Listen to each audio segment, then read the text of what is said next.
Oh, now we're live. Okay. Okay. All right, cool. That was dumb weird. I All think it right. was So because you were for early. everyone, yeah. I think it was because you were early, you know?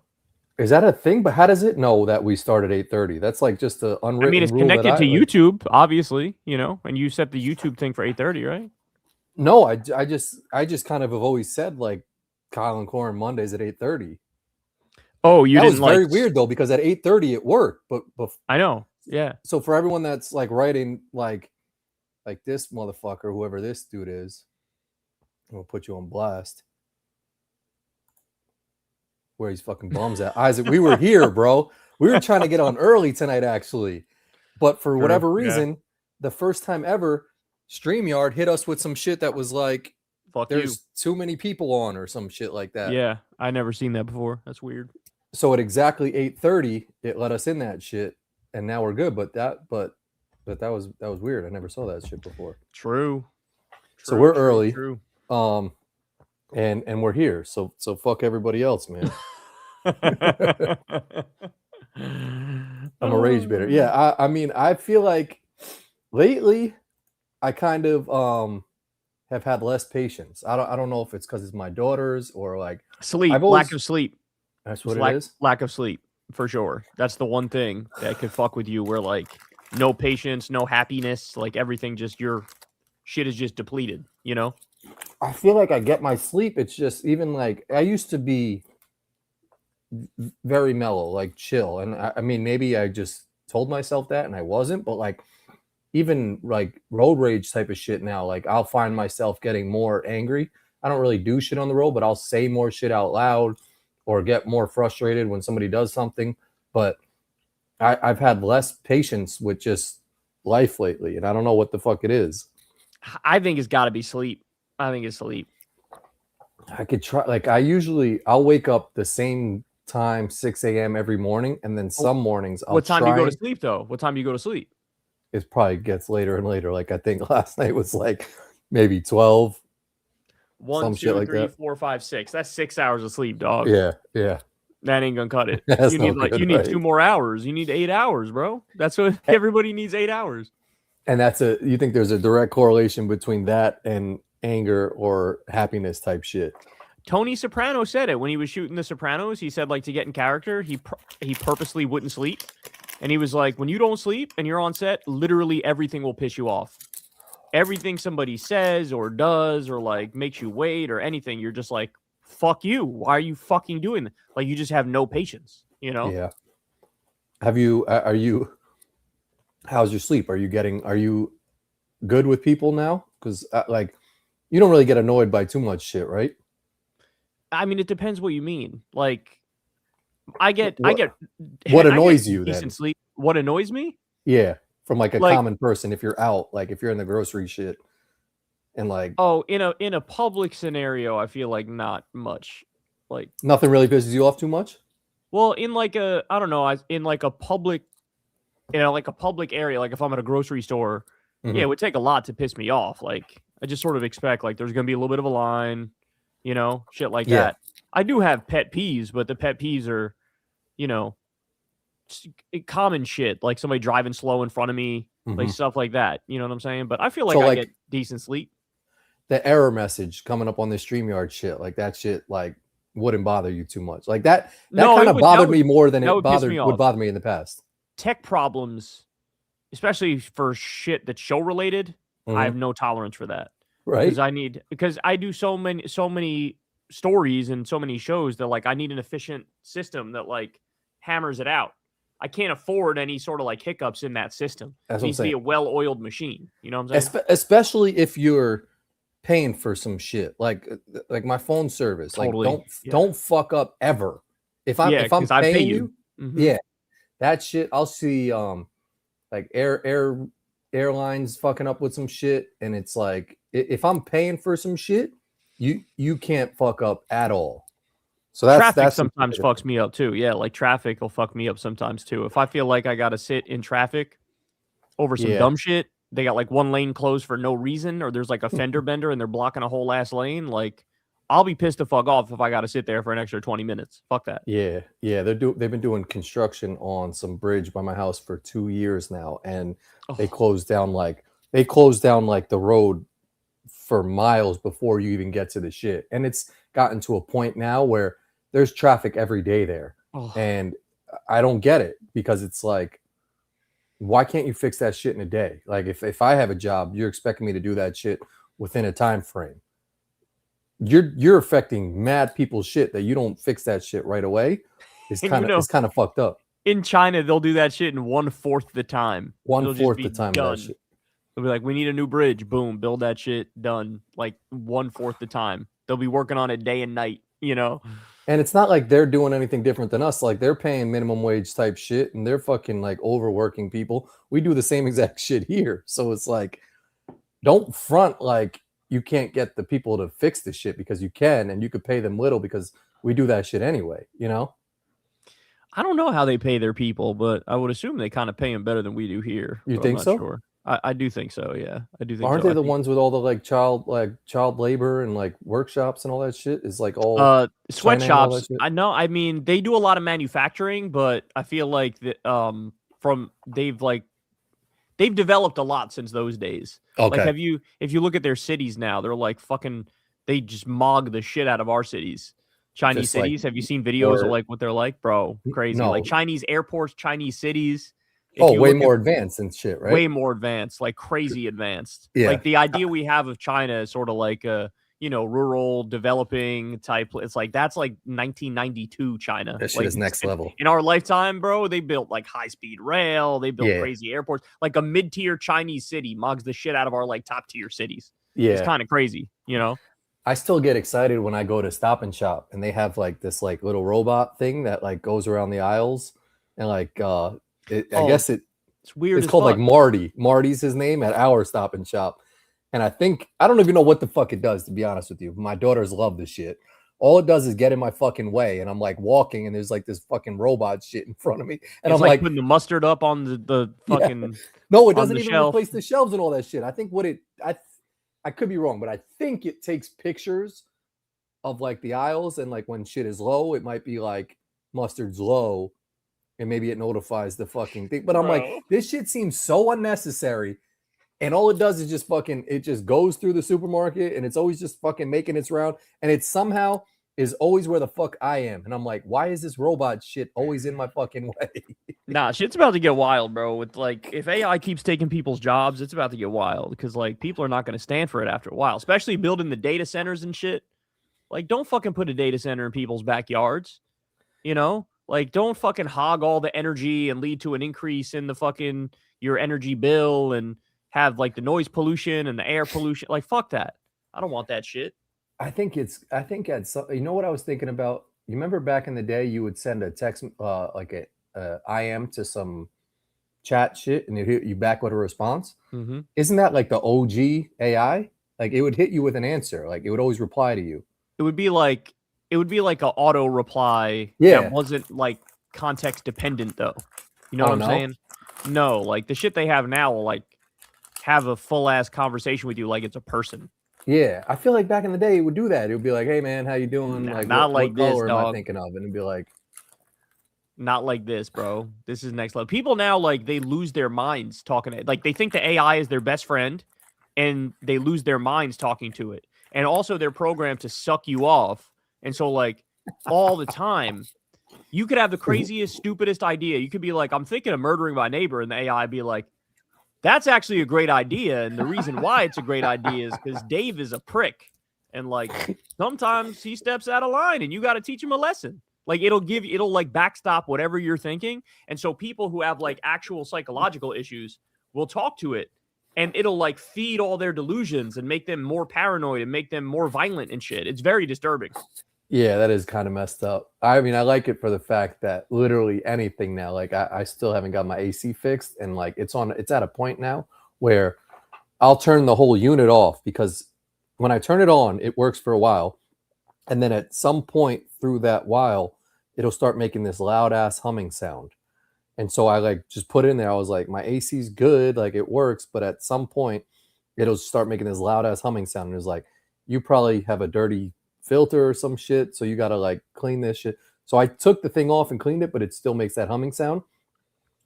So I'm still gonna have to call somebody. But the fact that I could type that shit in there and potentially not have to call someone and like pay for a repairman to fix the shit is good in that sense. But then I just saw a video the other day. This guy was having his girlfriend watch the end of Karate Kid, and the guy was about to do his move, the Mr. Miyagi shit, and the ref was like, no, illegal. And then they both came in and started making out with each other. and all the comments were like, yo, if that was the first way your girlfriend saw a Karate Kid, like she's gonna be traumatized. Like you just ruined the worst one. And like all the comments were like, they wasted the perfect amount of water to change the ending of this movie. Like some of the shit that they do for AI is kind of mad funny. The one that keeps going around that's fucked up is have you seen like the Super Mario one? Like he's watching the Twin Towers. I showed that to an NYPD cop today, and he was just like shaking his head, like, how have we gotten to this point where Super Mario is now like fighting in the Iraq War? Oh my god, bro. Yeah. No, I mean, it's fucked up. I mean, look, I used AI for the Lindsey Graham song. Lindsey Graham has ladybugs on his taint. Yeah. In his butt cheeks. Like I use it for that. So like, yeah, it has its place, but I don't know, man. It's gonna. I mean, I don't know what do people want. What do the AI people want regular people to do when if it's gonna take all of our jobs? What do you want people to do? Because they won't have a way of making money, and then they don't want them to be able to go to the government and get help from the government. So what do you want people to do? Just roll over and die? And like, I think the answer is yes. Like it almost feels like all the shit they say about immigrants, like the right wingers, what do they say about immigrants? They're coming to take our jobs. They're coming to replace us.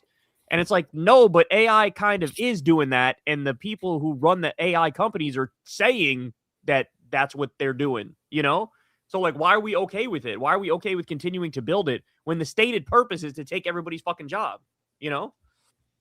Yeah. Yeah. You had your celebration video for that guy who won Michigan. Oh, Abdul, yeah, hell yeah, bro.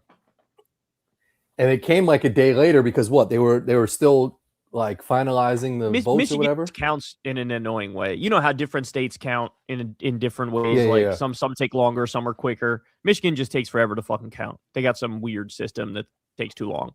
But we got. So now it was a close ass race though. Like if it was a landslide, we would have known sooner. I think, you know. So I saw this and I wanted to pose to everybody in the chat because I'm going to show two videos here on who did it better. But I have this here. Yeah, I think he, I'm sure, appreciates the sentiment. So this is you popping a champagne bottle. It's like here. really wet. It's kind of hard. Looks like I'm jacking off. It's very humid out here. Oh, I got it. So that was pretty impressive. Oh, it didn't overflow. You did it kind of in like one swoon thing, which I'll give you props because that shit's not easy to do. Yeah, I thought it would be easier. And when I really? I was like, oh, it's actually kind of difficult. I had to like reposition the bottle a little bit. Yeah. Because at first I had it in the jack off position where it's like I'm you know, and then I was like, oh, this isn't working. I got to like switch it to a different way. But yeah, no, it's not. It's hard. It's kind of hard. It's kind of hard. And I've always just seen like my experience of popping a champagne bottle is NBA finals. I'll see a NBA player just have it in the locker room. It's like a shake, and a quick, and it's, you know, spraying everywhere. So I've always thought that shit must be dumb easy to do. But what I didn't know, and I think I was told, is like those bottles I think are prepped by like the equipment staff and shit like that. Like they kind of like, you know, lube it up a little bit more or less and kind of make it so like by the time the player gets it, it's kind of just a little bit of a push and the shit pops off. But so here's mine here. This was from when I proposed to Molly. For the life of me, I couldn't get that bitch. I'm using a full-blown knife in that bitch. I don't know. Careful. Oh, she was shaking it. It's gonna explode everywhere, right? She's using the knife too. I just used my hand. I don't know if it was the bottle that we had, but I think like they sold us a faulty shit because we couldn't get that motherfucking cork out for anything. We're not good. Oh, it's listening. Bro, I just want to take it from you and open the top back in time. It was dumb hard. It's almost there. There you go. Oh, it's nutting everywhere. No. So we finally, but like, so that That's what's shit up. was mad hard to Yeah. do. So when I saw you do it kind of just right off the jump, it was just a little bit, I was kind of impressed because I first thought it shouldn't be that hard to open some shit like that. But then I also thought maybe it should be that hard to open some alcoholic shit because then you're preventing people to kind of like drink a little bit. Messing with it. Yeah. I tried this way and it wasn't working. And then I had to I put it down and I gave it like a real tough, like strong grip. Yeah. And then I pulled up and twisted at the same time. And I just got lucky where it just sort of went. But yeah, no, I could get annoying. Some of them are too tight. Codelio said it's not that hard. Bugging because it is kind of hard. It was harder than I thought when I opened it, but I was locked in and I did it in a way that made it pop. But the other thing is I feel like if it sits through different kinds of weather, like if it's too hot or if it's too cold or whatever, it could change how much the cork expands and that makes it easier or more difficult to open, That hand motion. It makes it easier and more difficult to jack off a guy named Dave. I also just thought in general that even like beer bottles, why can't they should all be twist offs at this point? Like the fact that you need a bottle opener. Yeah, it seems unnecessary, doesn't it? The fact that you need an extra, like cigarettes, you just take the plastic off, open it up, and then but you need a lighter too. So I guess I don't know if that's strategically done where you need an extra thing to do child locks. They have child locks on medicine so that if a kid somehow opens up a medicine top, he doesn't have it all and hurt himself, Safeties on like a gun. Safeties on a gun. But they also have for cigarettes, like you were saying, they have warnings. They have in some countries they'll have ain't nobody reading that shit and putting it down. Tarred up lungs. Like some countries they don't even allow you to it has to look like an ugly ass case that the cigarettes come in. It has to be cancer or fucking lungs that are messed up. And that they do that to try to disincentivize people from smoking, to be like, look, man, you're gonna get fucked up if you do this. I wonder if that would deter me from drinking if if the artwork on the bottle was some nasty ass inner organs of a human person. But I'd be like, I don't messed up from drinking. Yeah. Yeah.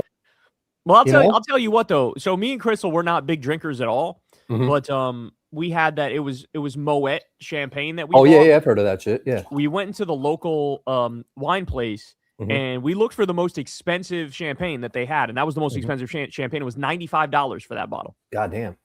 That doesn't even sound that bad for champagne, to be honest. That's what she said, but if you think about it though, you could get a bottle of wine for $8. You know what I'm saying? You can get too.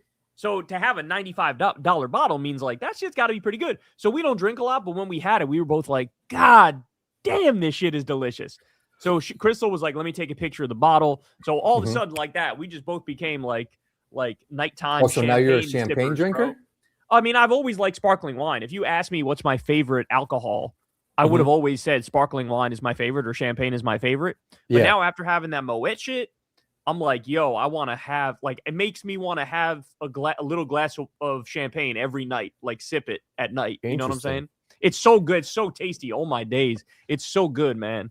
One sip and you're just like, why is this so delicious? And just straight, right? Can you mix because I know obviously mimosas is a thing and that's champagne. Yeah, you could mix it, but we didn't. We just had it straight out the bottle. And whatever the flavors, I don't know what the flavor is, but it's like a pinkish color. And it's I don't know, it's just the perfect mix of sweetness and dryness and bubbliness. It just tasted so good. So now you started at the top of champagne. Do you think is there higher levels of champagne than the I'm sure. We're just talking about the local wine store by us, which doesn't have they're not serving a clientele of multi-billionaire, millionaire types. So but if you go to I'm sure if you go to a really expensive ass neighborhood and you go to the number one wine place, they'll have a bottle that's this bottle's $2,000 or whatever the fuck, I'm sure that they have that. It's Ace of Spades or some shit. Which one that's champagne. Is it Ace of Spades is champagne? That sounds good. So this is Well, this one says fucking $600. Yeah, see, that's what I'm saying. Like, that's an expensive ass bottle right there. The 95 This one one- would. I'll tell you what though, the $95 one tastes like what a $600 one should taste like. Like that's how good the Moet was. Is like I could see this shit. This is Let's the see. shit that like all the Damn, like 600. rappers have when they have like a party or some shit. Like they'll get Really? a bottle of this shit at their Damn, $630. That's crazy. but like so the other ones here. Hold on, let me tell Crystal. Hey, Crystal. Corin found a champagne that cost $630. He said all the rappers have it. It's called Ace of Spades. She heard of it or she's no? like, she says, I wonder if it's good or if it's just hype. I said the Moet tastes like it should be $600, you know? So they have other ones here that are like 200. I don't know why that one was 600. Maybe that was like just a weird one, but It like could be it could be like aged longer or whatever the fuck. I don't know what the rules are. oh, Don Perignon is another one that I've heard of. That one's not crazy expensive, right? Or I guess you could get, it's like, there's like a variation. It's Dom, D-O-M, I think. Dom. Oh, you ever like spell a word so bad that they can't even You ever? see? Oh, it's trying to help you out. There you go. Oh, there you this is an expensive one. Let's see. You can What's buy the from cheapest one? Gary's 230? Wine Is Shop. 230 Yeah. the cheapest one? This Yeah, shit's they like have $1,100. You know what shit I used to have? Corbel. That's the cheaper Oh yeah, I've heard of that. Corbel. That shit is delicious, but it's cheap as fuck. I think it's with a K. Corbel. Is this the wine that you drink? Yeah, that's it. I drink wood. Wait, what? Wait. It's Korbel. Kolbel. No, Korbel. Oh, Corbel. There you go. oh yeah, I've heard of this. Corbel Shit. champagne. Yeah, that one. And it's cheap as fuck. $13. Yeah, I feel like I've seen this one. And You this one's definitely you've good? seen me with that one probably. You've seen me Oh, drink yeah. that shit. Damn, yeah, champagne's always good. Champagne's always the shit that like at a wedding, like they're like, "Hey, raise your glass," and I'm like, "I'll drink that," and I'm like, "This is some smooth shit." Delicious. Yeah, it's always good, bro. It's always good. I fuck with sparkling wine. But so opening the bottle was just impossible, dog. And I don't know if it was because we had a faulty like cork in my that guess, bitch. my guess is it's because it was like too hot or too cold, and It could have been It something. made We've the, had it it made probably the for a cork while. expand more and like stay in there, hugging it. You know. Yeah.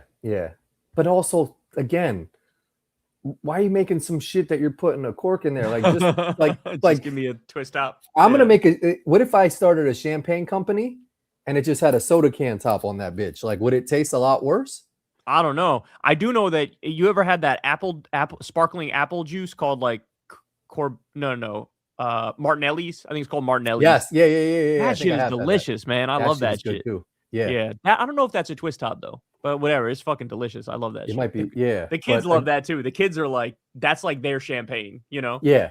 Well, anything that comes in a glass bottle, I think for kids, they get excited about. Totally. Remember the candy cigarettes when we were kids? They had candy Those were- cigarettes. Yes.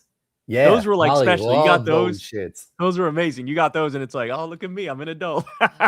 But in reality, like that was the worst fucking candy ever. Like all it was some nasty ass like Sugar thing. Yeah. sugar stick that like Yep. it, mhm. it didn't even really taste good. It didn't taste like anything, but since And, it was like- a cigarette, you were like, oh, this is cool. Yeah. You know?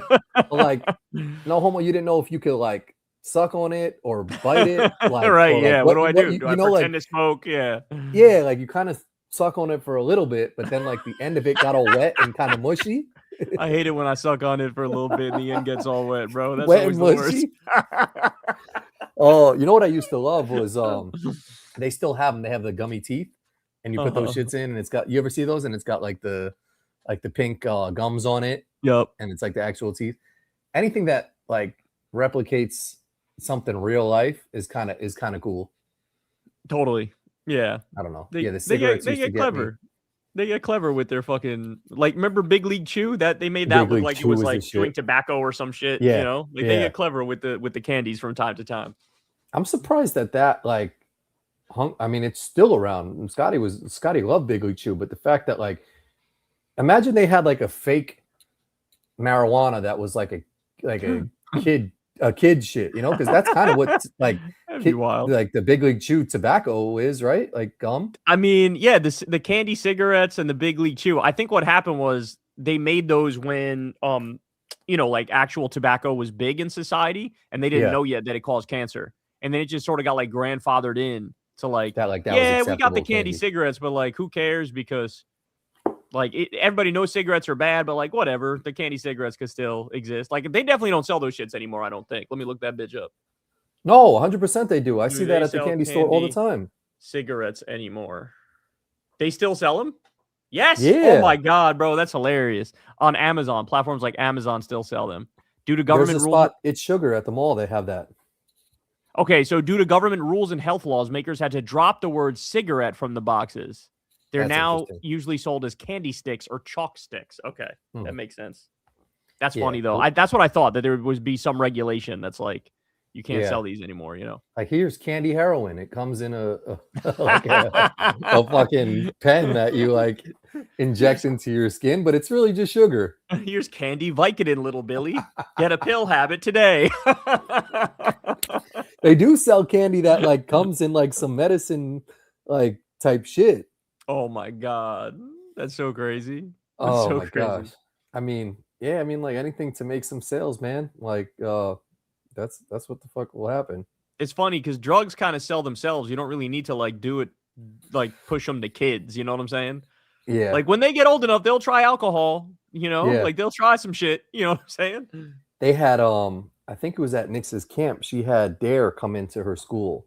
And Oh, they still do that? I didn't even know they still did that. they still do that. And I kind of had to explain to her, like, because like, I mean, we don't really talk about like drugs. And I kind of like had to open the door of like, yeah, you know, there's this thing that people do and it's bad for you. And like people come in and they're gonna explain to you that like if you do too much of it type of shit. But I was like Dare was like the biggest shit back in the day. They had like the fucking mascot. They had their t-shirts must have been like the #1 top selling t-shirt in all of like the world. I mean, it was Or their bumper big sticker or some program. shit. I think there's some evidence though that it doesn't work. I feel like they found out that like this shit is not working, you know? Well, like people coming in and telling you about like Yeah, like the whole it? program was to like try to reduce the amount of drug use, but like drug use sort of stayed the same throughout the whole existence of the program. And so they were like, it doesn't really work to have a cop come in and be like, all right, kids, drugs are bad. You know, I kinda because there's put- enough people who are like, oh, that makes me want to try it.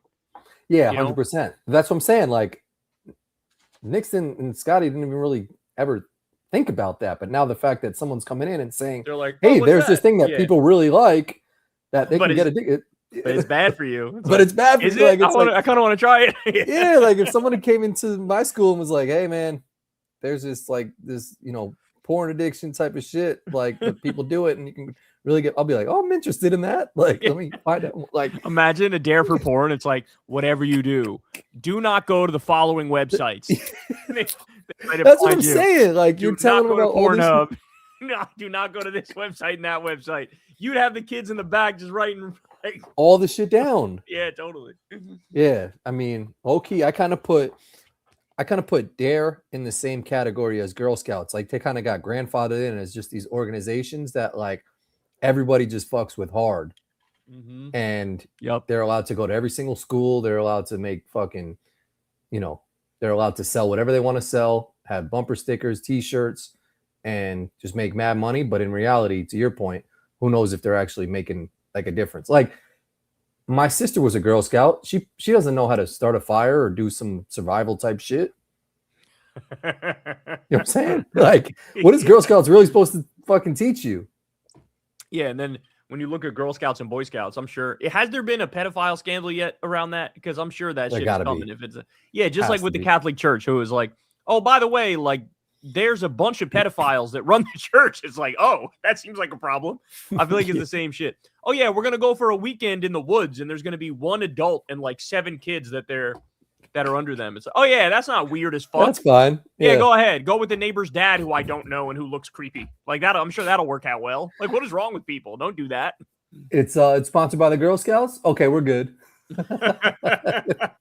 Oh, it's sponsored by the Catholic Church? That's got to be fine then. They're not going Go to do for anything it. weird. Like, it's fine. I just bought, instead of Eggos, I bought my girls protein waffles.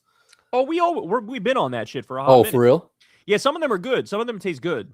Yeah, it looks like it's a strawberry brand. It's like There's like a bear on the cover, and it's like Okay.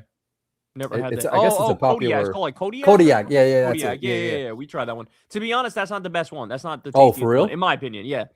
Crystal gets. I think they have an Eggo protein one. I think she gets the Eggo protein one. Oh, Eggo does protein now I think too? Eggo has a protein one too. Yeah. Oh, interesting. Yeah, because I've Yeah, always just known bullshit. that one company that does with the bear on it. Yeah, I think Eggo does protein. Let's see. Yeah. Eggo does protein. So we get the Hmm. buttermilk vanilla Eggo protein waffles, and those shits Oh, are that shit banging sounds banging. skis. Bro, they're good. And then there's like Eggo protein blueberry waffles. Banging skis. Good, man. I'm telling you. Damn, I didn't know Eggo did Oh yeah, Eggo. protein like that. Don't fuck with Eggo, man. Eggo's on their shit. Eggo's the go to that shit, but I feel like they could be doing some weird scam shit too. Oh, for sure. Like, when I had the protein waffles, I took one bite and I was like, I don't know if these are protein. These taste too That's good what to I'm be saying. protein. That's what Like, I'm it happens saying. all the time. There's also this like protein pasta we get where I bite it and I'm like, this is probably not protein. It tastes too good to be just protein, There's got to be some loophole where like there might be some type of protein shit in it that does something like the shit you're drinking. That's why I said it is like that's the chocolate milk, right? Yeah. Mm-hmm. But isn't it OD banging? Delicious. It tastes like a milkshake. That's what I'm saying. And like I've always equated the same way I equate organic with like not tasting good. There's still shit that tastes good, but like I think protein, I think automatically that's not going to taste as good, which I don't know why. Yeah, but I mean, if you try these Eggo waffles, you'll think like I think, like, Banging. oh, they're just lying. Like, this is not protein. It just tastes too good, Yeah. All right, I got a couple things here for you. You sent me one here. That Bro. shit with Jonah Hill, bro. So did you hear? That's too much Ozempic, bro. Did you hear what Jonah Hill said the other day? He was doing a podcast and he was like, "Bro, I do jujitsu. I'll fuck you up." Did you see that? I saw that. I sent it right to Molly. And like, I felt bad because, and this is why I sent this to you because I wanted to talk about this on the show. Like, is there something about when you're younger, if you're supposed to play like the loser or the fat kid, that like that fucks you up psychologically to the point where like you can't help but just not be normal? Because it's like everybody looks at Jonah Hill and like we're rooting for him, but yeah, he's right that he's fighting against this perception of him that like he's a loser fat kid, But like point number one is everybody kind of loves the loser fat kid because like we all kind of relate to the loser fat kid because like That's nobody the first feels thing like I they're thought when you popular. sent me this shit. Yep, I was like, Yeah, he looks good on the left. Like that's his role. Yeah, and nobody like we all relate to that because deep down everybody feels like they're not popular, they're not good enough, they're like lacking in this way or that way. But like obviously he feels like people were laughing at him back then, not with him. And now he wants to perceive himself as like the cool guy. But like you're trying too hard to be the cool guy, and now you just come across as kind of like an asshole. Yeah. But I don't know, like, do I blame him or do I not blame him? Because he was sort of thrust into the role when he was a young kid as like, you have to be the fat guy. And like that obviously fucked him up mentally. You know what I'm saying? Yeah, I agree. But that's also like who he is. Like, don't stray away from who you are. Like it's the same shit I think about recently. And I see a lot of videos with Mark Zuckerberg and he does like UFC. Like he was just doing like UFC shit on a boat in the middle of like the island. I'm like, that's not you. Like you're the nerdy dude from Harvard who started Facebook. Like, don't try to be like a UFC strong fighter. Like that's not your role or who you are in society. And don't get me wrong that like everybody could try some shit and be their own person, but also like that's not who you were meant to be. Like Jonah Hill was put on this earth to be the fat dude who's in the movies and like just be a really good actor at that role. Like I'm mad at you if I see you in 2026 playing some shit that looks like that on the right side of the screen. Like I don't want to see that.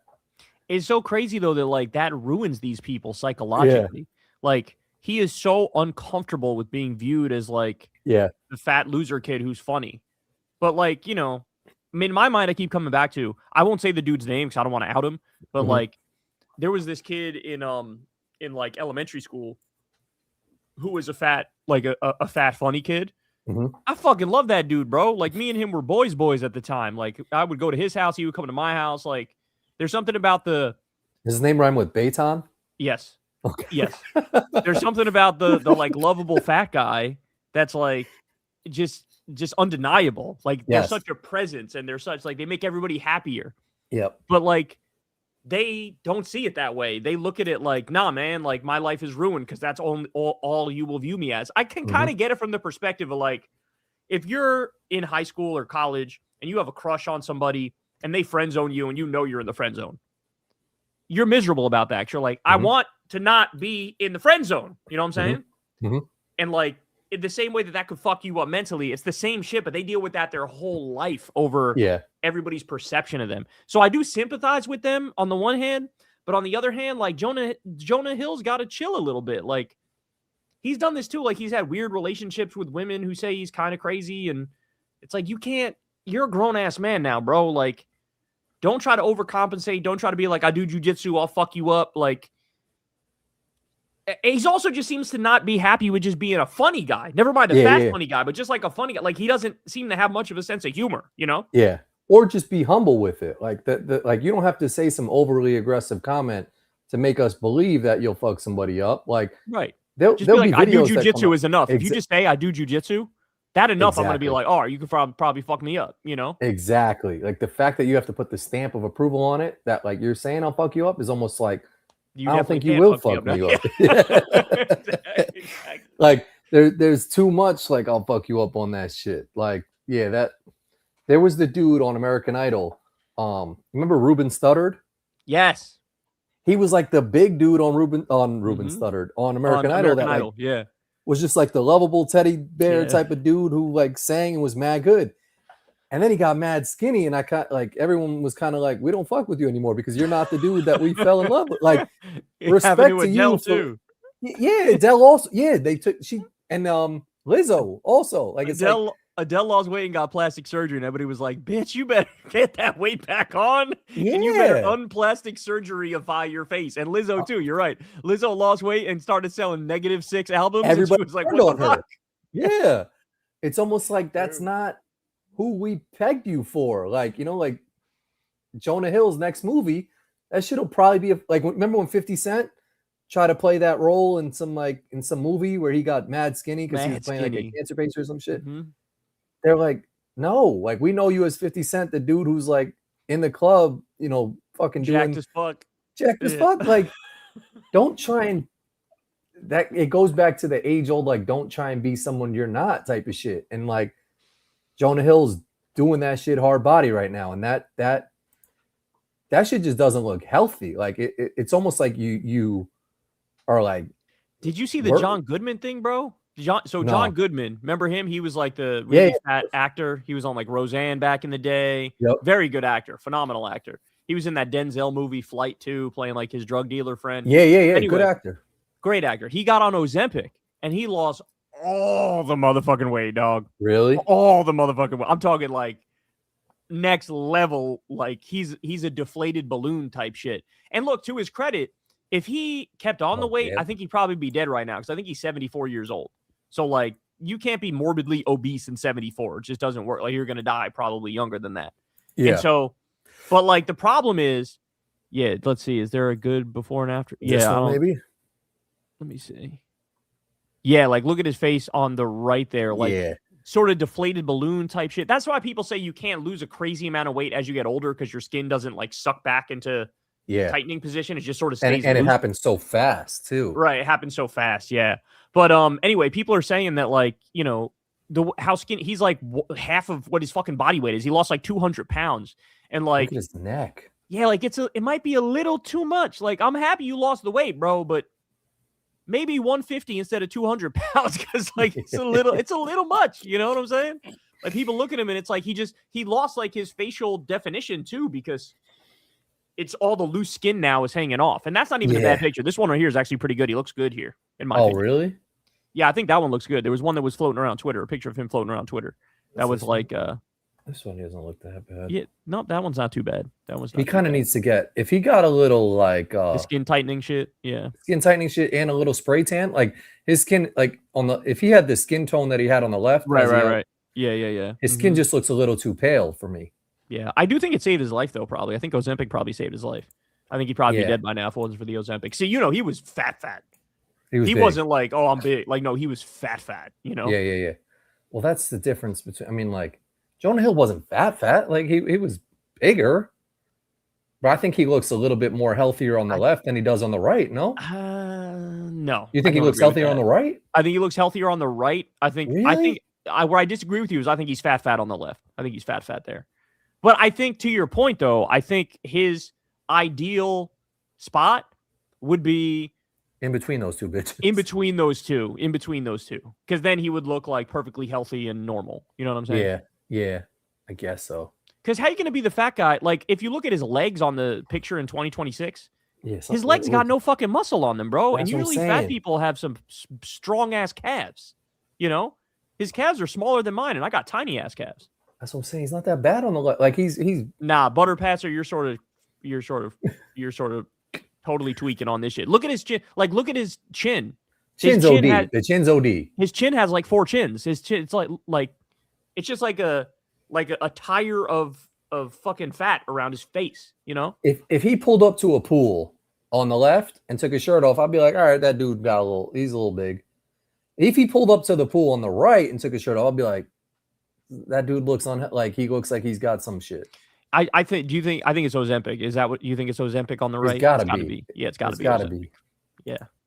But I mean, yeah, he seems like he's got a lot of shit going on. You know, Yeah, a lot of 'cause it's mental baggage. I feel like, bro, Hollywood fucks people up hard, man. a lot Like, of people. it fucks a lot of people up where it's just hard to come out. Like, if you were ever a child star, they just seem to be all fucked up mentally.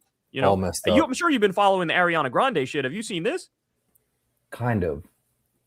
Bro, people are afraid she's gonna die, bro. People are She's afraid. like very skinny, right? Yes, people think she has an eating disorder, and they think that she's Got it. like on the brink of dying. And in fact, they're comparing her to somebody else who had an eating disorder, and they have like a picture of her that was from like a couple weeks before she died. And Yeah. like the person who died looked healthier than Ariana Grande does now. Really? Like Ariana Grande looks like a bag of bones, bro. Like you could see yeah. her fucking like. You could see like her rib. Yeah, like that's not healthy, dog. That's You not could healthy. See, like, her I've fucking noticed rib that. Yeah, cage. when You could see like her rib cage and shit. Like it's crazy. Yeah, and that's and not now good. they're saying like, oh, she's What- gonna like get help after her tour. But people are like after her tour, like she needs to go get help right now, dog. Like she's not. I don't know whether it's anorexia or bulimia, but like people are very concerned about her, and they think like she's not long for this world if she doesn't get help very very soon. You know. Yeah, that's And what I she's don't been through get a is, lot, by like- the way. Like mentally, she's been through a lot. Remember, she did a concert and they got like attacked by ISIS. Remember that? No. And then on top of What? Mac Miller killed himself. That was like Was she her she was dating him? ex-boyfriend. Oh, That was really? like it was like a little bit after they broke up, which also could fuck her up because she could think like, did he kill himself because of me? You know. Never mind. Yeah. When she was at Nickelodeon and they had that dude that was diddling all the fucking kids when she was there. Lord only knows what happened to her. You know. Yeah. This is I That noticed one is that actually it's worse than that now. Like that one's not even yeah, that crazy one's bad. not Like I've as seen bad. bad. She was a new music video where she literally looked like a skeleton. Like she actually looked like a skeleton. Not that. I mean, that's pretty skinny Ooh, too. that's there. pretty. That's bad. That's bad. Yeah, I noticed that like when she was doing like the Wicked tour, like she would be out there, Weird. and that's on camera, and they say like cameras add a little bit of Right. like weight. Mhm. Imagine in person seeing that and just being like, she just looks frail and skinny. Yeah, you hope like everyone like she's good, but like what's also crazy to me is like you see all the comments, you hear everybody talking, so why can't you? It's an get illness, help bro. for that? Yeah, It's an illness. Anorexia, bulimia, eating disorder. Like it's an illness. Like you need real professional help. You know. yeah, I know. Oh, They Jelly say- did Roll you- got really fucking skinny too. He definitely was doing some Ozempic. True. Shout out Laura. When I went through my like weightlifting phase and my gym phase, did you Mhm. know bigorexia is a thing where like these juice head guys look in the mirror and they feel like they're not jacked enough even though they're fucking mega jacked? Did you know that? I mean, it sounds true, but I mean that's. It sounds fake as fuck, I feel like. Bigorexia. Let me look at bigorexia. I mean, that's why is- every muscle man is always in the mirror, like yeah, flexing and like taking pictures and shit because they're not satisfied with where they're at. You know. it's real, bro. It says bigorexia is a body dysmorphic disorder characterized by individuals' desire to have less fat mass and obsession with increasing muscle mass. So all like those bodybuilders all have bigorexia, you know? Why would they call it orexia? Because then it makes me think of like on some dick size shit. Well, anorexia, that's why they call it. Oh. Like anorexia is the I don't eat shit. Bigorexia is the I need to get bigger shit. Like I need to get skinnier, I need to get bigger, you know? Right, right. Well, it made me think of this. You sent me this joint earlier, and Bro. Okay, so the guy with the world's smallest penis, the guy who's with the world's smallest penis known, like he's the only one that admits it. You know what I'm saying? Like there's definitely some dude with a tinier dick who just like, I got a big ass dick. You know what I'm saying? Yeah, shout out to apparently this guy for admitting that. He did a GoFundMe, and now he's going to pay for his dick enlargement surgery with that money. So, the man who claims that the world's smallest penis is ready for a growth spurt because his enhancement is officially on the books. He raised $13,000. Bro, shout out to him, man, and shout out to everybody who donated to the tiny dick guy. Like they're looking out. They're looking out. Does it say how tiny his shit is? I remembered it one time. They said he's still yeah, it did say. I read this. Wait a second. Are they trying to say it's as big as his fingernail? Yeah. As previously reported, Michael likens his erect penis to his fingernail. Oh no. Oh specifically his pinky nail. Oh my days. How is that possible? Oh, did you say oh my days? Oh, how is that possible, bro? How is that possible? Fingernail? Like that's like barely you could barely see it.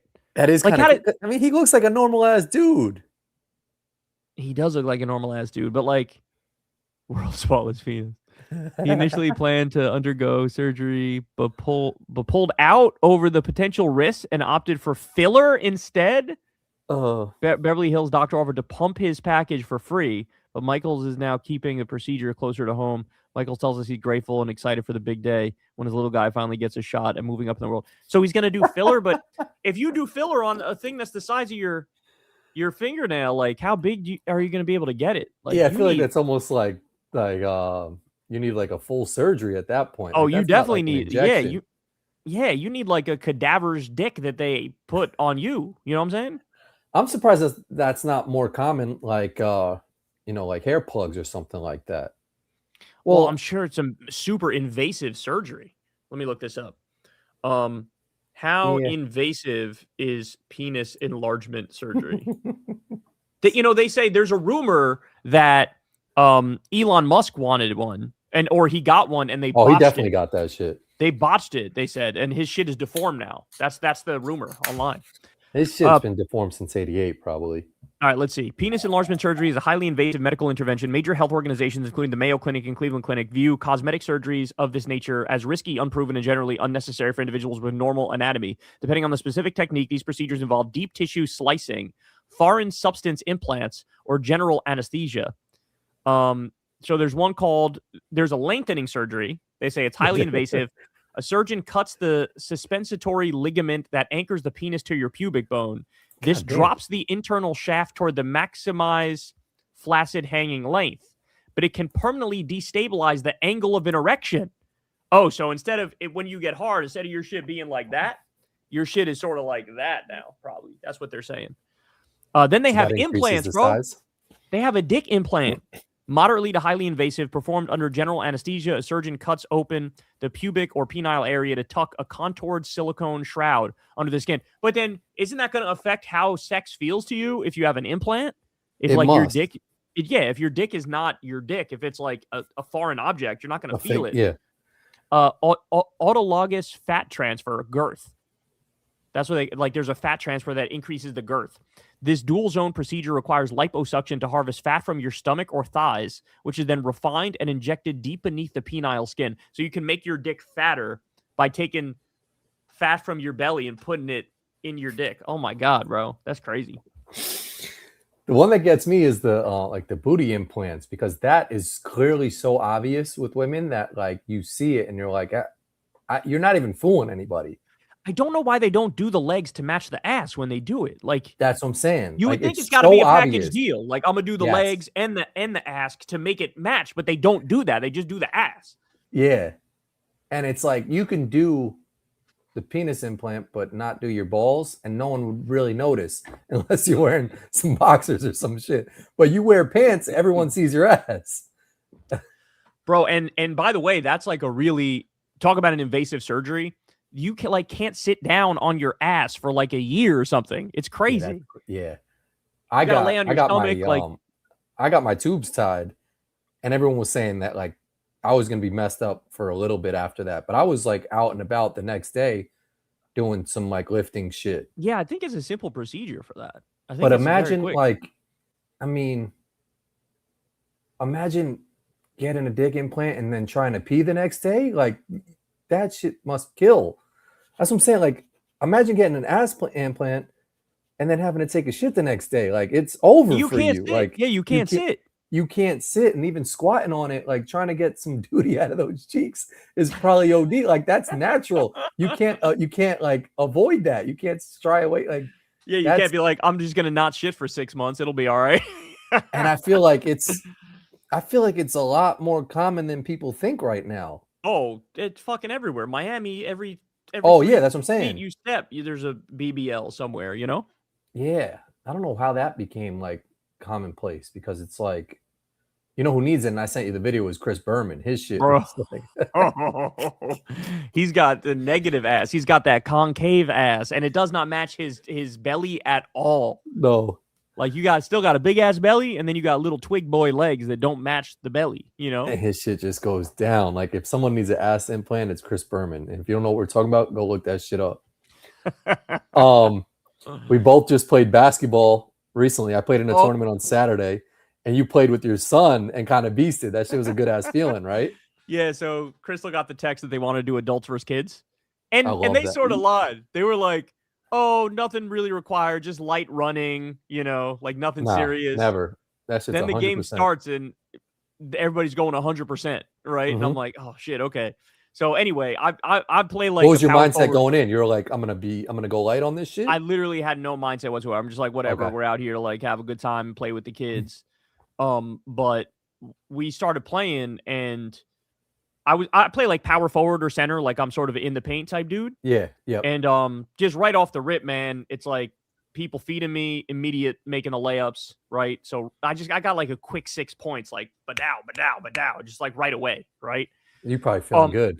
That was like, okay, yeah, this feels good, right? Mm-hmm. And then we ended up switching it around where like we had one of the adults go with the kids, and we had the kids always take the ball. It was a half court. We had all the kids take the ball out from the top because you know, we were scoring too much, so it's like let them take it from the top every time. Bro, tell me how I had 20 points, dog. Not only did I have 20 points, at one point I hit him with the, you know, the famous Michael Jordan reverse layup. Yeah, I'd hit him with that shit. I hit him with the Michael Jordan reverse layup, and I heard they probably thought you were like you could have hit him with some like, yeah, I played D2 in this shit. Like, you could have started fronting at that point. I heard the bench when I made the reverse layup. I heard the bench go, "Oh!" Did you surprise yourself with that one? Yes, and then the coach was like, because I was wearing my Jordans, the coach was like, "It's the shoes, it's the shoes." That's why I made it. It's the shoes. But yeah, I hit him with the reverse layup. I put the spin on the ball, like spun it, and then made it, and it dropped in. And oh my god, bro! So yeah, it was fun, man. I had a lot of fun, but like, I'm happy it was half court. Because if it was full court, I would not have dropped 20. No shot. I'm just not in good enough shape to run up and down that court and score 20. Yeah, I guess. I did that once. I played with like 7th graders when I was coaching in Southside Chicago, and I went into it with the mindset of like, let me try and beast in this shit. I think it was like the first or second play. I tried to hit somebody with a move, and I rolled my ankle like horribly. Like to a point where I had to sit out, and everyone was looking at me with like, "You're kind of ODing, bro." Like, would it like, like, and it was that shit was embarrassing as fuck. So luckily you beasted, because it's not good being on the other side of that where you try to beast and like you fuck up and because you lose all credibility too. Like the rest of the season, they're like, I'm like, yo, guard him, put your hands. They're like, yo, shut the fuck up. You were that dude who couldn't even fuck. So now you probably got OD cred with that squad, where if you say anything from the side, they're like, it might matter. he's Yeah. valid. But you know what's funny is there was another dad there who was trying to beast, and he played okay, but like, but he was, his efficiency, like I missed maybe like 2 shots and made the rest of them. Whereas he was like, he was trying spin moves and like moving up and missing layups and shit. And it was like, it was a little too much. Like I'm going 100%. Whereas me, and that's the benefit of being like a power forward or a center, is like, you just sort of stand there and get fed and make the layup. Like the point guard will just find you sometimes. You're just like, oop, bloop, right up and you make it, you know? So have you tried to hit your son with some shit now, and he's like kind of been more attentive to like what you're saying? Not really. They just had a game this Saturday. It was an amazing game they had this Saturday where it went to like triple overtime. They ended up Damn. losing, but it went to triple overtime. There was one moment where somebody hit a shot we thought right before the buzzer went off, but somebody recorded it and it wasn't. It was just after the buzzer went off. But our teammate had made the shot that we thought was a buzzer beater. We all ran on the court. We were super excited and shit. But yeah, I haven't given him. But they went back to the video. They went to the video. They waved it off. I mean, the referees knew that it didn't count. Okay. But we all thought it counted because we were rooting for the team. It was close enough. But when I saw the video, I was like, oh, they're right. Like they didn't get it off in time, you know. But I haven't given him any advice since then. But oh, damn, now's the time to fucking strike while the iron's hot on somebody. Probably. Yo, would you say 20-something points? 20. Yeah. That's a good amount. I know. Kind of be like, yo. Yeah. I know what the fuck technically it was ones and twos, so I scored 10, but like if they were worth 2, it would be 20. Yeah. What are your thoughts? Did you see Enes Kanter and this dude Royce White are like? I was gonna bring that up to you, bro. This shit was not a motherfucking problem until they made it a problem. They're making it seem like, oh, we got all these like trans women coming into the WNBA and dunking and shit, and it's like that wasn't happening. And now you idiots are trying to make a big spectacle of the shit, being right-wing trolls, and like all you're proving is that they shouldn't allow right-wing trolls into the WNBA. I feel bad for the WNBA, man, because they're always the butt of some joke. Like when they were, remember they were throwing different colored dildos on the floor and then putting bets on Polymarket or Kalshi, like what color is the next dildo is going to be. I feel bad for them, man. Like they're just trying to play basketball and like make their money. And you got these assholes who are like some dude wearing a wig who's pretending like he's trans, but he's not. Like, I'm going to go play in the WNBA. Like, fuck you. And then Enes Kanter does it too. Like the Royce guy said it first. And then now when Enes Kanter tried to do it, like all these right-wing fucking former NBA players who are washed as shit are like just looking for attention. I mean, Enes got kicked out the league. Yep. Royce White is like hanging on Fox News and trying to be super conservative right wing. But here's my thing: is like the WNBA concedes to that shit. Like now they have a task force that is basically gonna put into place what the like parameters are of what a woman is or some shit. Like, but what were the rules before this though? Like, were there even? There was. I saw it. Was earlier. there no It was standards? very like vague. But that's my thing, right? Is like this shit wasn't a problem until they made it a fucking problem. Exactly. You know what I'm saying? Just ignore those dudes. Like, why are they insisting that like it's such a giant problem when it literally was not a problem at all? It was never a problem. time. You know what I'm saying? Like that's what annoys me. And the whole point, this is the part that pisses me off more than anything. The whole point is just to say fuck you to trans people. Like that's the whole point, is just to be like fuck you, trans people. You're not normal. Like we don't accept you. And it's like, this is no different than, you know, back before gay marriage was legal, people being total fucking assholes to gay people. Like, how is this any different than that? You know? Yeah. I still can't wrap my head around if this is like, in a weird way, good for the WNBA, because every news story that comes out about the WNBA is never about the actual basketball on the court. But they've been getting fucking crazy amount of attention of just conversation happening around the league. And like, I went to a Liberty game in Brooklyn maybe a month ago. That shit was popping in there. Popping? Yeah. My son watches it. My son watches WNBA. He fucks with it. Yeah. I mean, props to him. Like, here's my thing. I don't think the product is very good because you watch that shit and it's like they're smoking layups and they're missing mad shots. And I don't know. I watch it as a basketball fan and I'm like, yeah, because you're a basketball fan. So, like, you like basketball. In the same way that I watch golf, I'll watch the minor leagues of golf, the Corn Ferry Tour. Yeah, respect. I'll watch that. I'll watch the NCAA guys play because I'm a fan of golf. So, like, real fans will watch the shit. I watch the old guys, the 50 and over guys play golf, you know? But I also watch it, and I don't know how you watch, like, the older guys because they're probably not as good, obviously not as good as, like, you know, the main PGA Tour. And I'm like, they should probably lower the rims or they should – you know, move the 3-point line or some shit. Because this product is not a good product. Because you think I still watch it because it's basketball, but if they're dunking, if they're dunking on like a 8-foot rim or 9-foot rim, you would watch that. Yeah. No. Like, do you watch the senior shit and you're like they make changes to the senior shit? They do, yeah. So like the younger pros will play courses that are like 72 to 7,500 yards. Yeah, and the older pros will play like 6,500 to like 7,000 yards. And they can drive like a cart around and shit like that. Yes, they're allowed to drive carts if they need to. Yeah. So yeah, there are definitely some differences between them, you know? Like the courses are set up a little bit easier. Yeah, it's true. And like Shaq took heat because he was like, yo, lower the rims. Like, and everyone was like, "Yo, that's like you shouldn't say that shit." But Well, it's also also, like what about the size of the ball? Do they play with the same size ball as the NBA? it's an inch smaller. Oh, so it is a little bit smaller. Okay, that's good Yeah. because Mhm. I always said like my hands are not crazy big. Mhm. Like I usually wear a medium large golf glove. Yeah, same. And like for me, I can't really palm a basketball. Like it's very, Mhm. very difficult for me to be able to get my whole hand around a basketball and hold it. And it just Yeah. feels like if I feel like I need a smaller ball to like palm a basketball and like really have control of the ball, you can only imagine how a lot of the women feel playing in the WNBA, you know. But if their ball's a Yeah. little bit smaller, that's good. Support that. A couple more things here. You went to the concert, but New York City fans claim an Usher lookalike took his place during part of the show. That is not Usher. that's what they're saying, bro. That looks like it is Usher. Oh, that looks like Usher? The other one was not Usher. Yeah, that's not Usher. They were saying in New York. That's the same one? That's the same guy as the other picture? Yeah, I think so. Yeah, no. This picture That one kinda looks more like him. him. The other one doesn't look like him at all. This does not look like him at all. Neither one of those pictures looks like Usher. So he had to come out and like defend himself, and he commented on a bunch of posts saying like, "You guys are crazy. Like, why would you think?" But like, I mean, their NBA players rest and sit out and have subs play. He's dancing for 4 hours a night on a tour, back-to-back nights.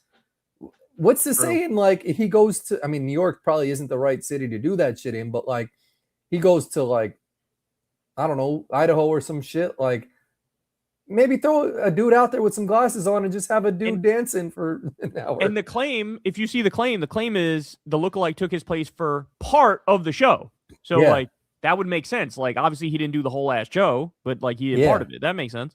I can see that. And they go hard for a while. I mean, like I was upset. Well, they go hard. Yeah, they go hard, man. They're dancing the whole motherfucking time, you know? I didn't go to the show, but I'm going to Vegas. Molly's going to be out there for jiu-jitsu shit. And the Sunday we're out there, their tour is out there in Vegas. So I might get some tickets for that shit. Do that worth shit. It? Yeah, it's worth it. Do it. Yeah. I think I'm going to have to do that shit. But like, yeah, I wasn't. And the fact that he was defending himself hard body on Instagram made me even believe a little bit more that it might have been someone else. Yeah, you wouldn't be saying shit if it wasn't true. You wouldn't even 100%. acknowledge it, you know? This is the last shit I got. I saw that photo and was just like, the world's coming to an end, bro. New York. Seen from Florida, the Empire State Building. Look at that photo, bro. You know, but the problem is we don't know if that's AI. Like people just. Oh, really? That looks like AI. That looks like AI. I think they showed a progression of like the fucking storm coming in, and I don't know. I mean, it's possible that it's always been credible. It's possible it's not, but it looks to me like AI. Like if you look at the city doesn't look right. The city looks off. It looks kind of funky, right? Yeah, like that one building shining a little extra, like fucking. Yeah, like it doesn't look like a proper grid for the streets. It just doesn't look right. You know what I'm saying? Yeah, that's actually a good point.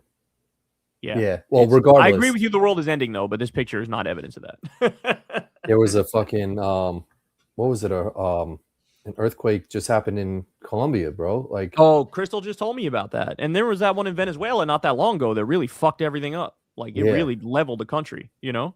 Yeah, the Colombia was some real shit. Horrible, like, Jed was texting people out there. Like it's happening places far away. It's only a matter of time before that shit starts happening closer and closer. Forget. I mean, you have the wildfires in Canada and the wildfires in like Washington State. Like it's here. That shit will be here too. The other thing is the El Nino is going to lead to like drought and shit and famine. That's what I think is going to happen. Oh, really? Yeah, the El Nino that we're getting, that's going to fucking... Last time there was an El Nino that was this strong, it led to like drought and the Dust Bowl. Really? Yeah. El Nino is, I thought that was some hurricane type shit. It affects everything. It affects like the weather pattern. Oh, really? Which then in turn affects the growing season for the food, which in turn affects how much we can eat. You know? God damn. Yeah, it's crazy. Yeah, that's fucking scary. All right, let's get to some super cheeselies. All right, let's do the damn thing, man. That guy, Jack, thanks for the $5. Did Netanyahu hit Trump with his Iran war sales pitch in Trump's first term after exiting the JCPOA? Not according to the reporting. According to the reporting, it was all in the second term. It was all, and they were literally in the Situation Room, and Trump was not sitting at the head of the table, which, implies Netanyahu was. So all very disturbing. What is a foreign leader doing in the Situation Room anyway? That's not allowed. But yeah, I think it was in his second term that happened. But I guess it's possible what you're describing here. You saw the shit where he was sleeping again in the motherfucker thing today? Yeah. Yo, he's passing out lately. He's a mess, bro. He's a total He's mess. cooked. Yeah. Roblight, thanks for the $5. If it weren't for Vietnam, where do you think LBJ would rank on a list of U.S. presidents, and how do you think he'd do in today's fucked political climate? I think he'd be okay, because he was sort of one of those dudes who's like, I'm just going to say what I think type shit. So I think he'd be okay in today's political climate, because it actually suits him kind of, if you think about it. And if he didn't do Vietnam, he'd be very positively remembered, because you have like the Civil Rights Act, you have the Voting Rights Act, you have the Great Society, the War on Poverty. So, yeah, I mean, if not for Vietnam, he would be, it's sort of like Biden. Like Biden, if not for arming and funding the genocide, I feel like he would have a decent legacy. LBJ would be right behind FDR if it wasn't for Vietnam, And now he's playing for the Sixers, so we'll see if he does well. Time Bandit, thanks for the $10. What do you think are the chances Trump declares martial law in 2028 to cancel the election and stay in office past January 2029, assuming he's alive? So the chances of this specifically, what you're asking for, are very, very low. The chances of him trying to quote unquote cancel an election, that's like nearly impossible, because the states run the elections. So like you really can't, as an executive, just be like, no election happening. That's not what we're concerned about. What we're concerned about is him putting his thumb on the scale, him, trying to ballot spoil and ballot purge and effectively steal the election. That is very likely to happen. The canceling an election is like next to no shot of happening.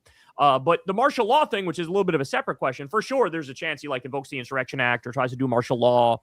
But he would need some other issue to spark that. He would need to like if there's like, let's say, a killing by a police officer or some innocent person, sort of like a George Floyd thing again, and then that leads to big protests, he could then be like, I'm declaring martial law and you guys all got to go home type shit. But to cancel an election, very unlikely. Mohi, thanks for the $20. Will new DSA and JD members going to FTV... What? Will new DSA and Justice Democrats members going to force the vote for House leaders to win policy concessions, abide by the DSA platform, remove endorsements withdrawn if they break with the DSA platform, and expect a DSA primary challenger if they do? I don't know, brother. I don't know. That seems like it's a very wide-ranging question that you'd kind of have to ask the new left-wing candidates who are in there. Here's what I do think. I do think that all the new DSA candidates who are there, Daria Liza, Chris Rabb, all of them who won Malak Heroes, like I think they're a guaranteed vote for the stuff that we like and we support. Will they have the numbers to be able to like leverage their power? That we'll have to wait and see. I don't know if we'll have the numbers to leverage it, but I get the sense that now we have some people in there like Daria Liza and Chris Rabb who are like more serious about throwing around their weight. You know what I'm saying? Like, I don't know if Chris Rabb has interest in like a higher office, for example. So he might be willing to be like, our version of the Freedom Caucus, to be more aggressive. So we'll see. In terms of them like abiding by the DSA platform, even that, I don't think they could abide by all of it. Cause like I said on my show a number of times, like there's some stuff in there that's just not going to happen. Like, whatever, defunding the police, abolishing the border, or whatever the fuck.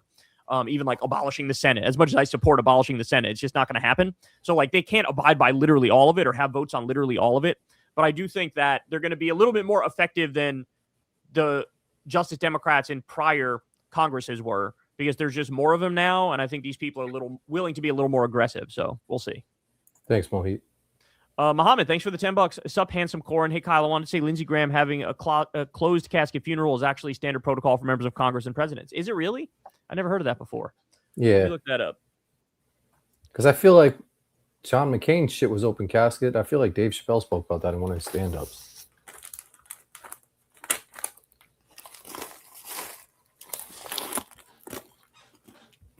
No, it says there's no law or formal rule requiring members of Congress to have closed casket funerals.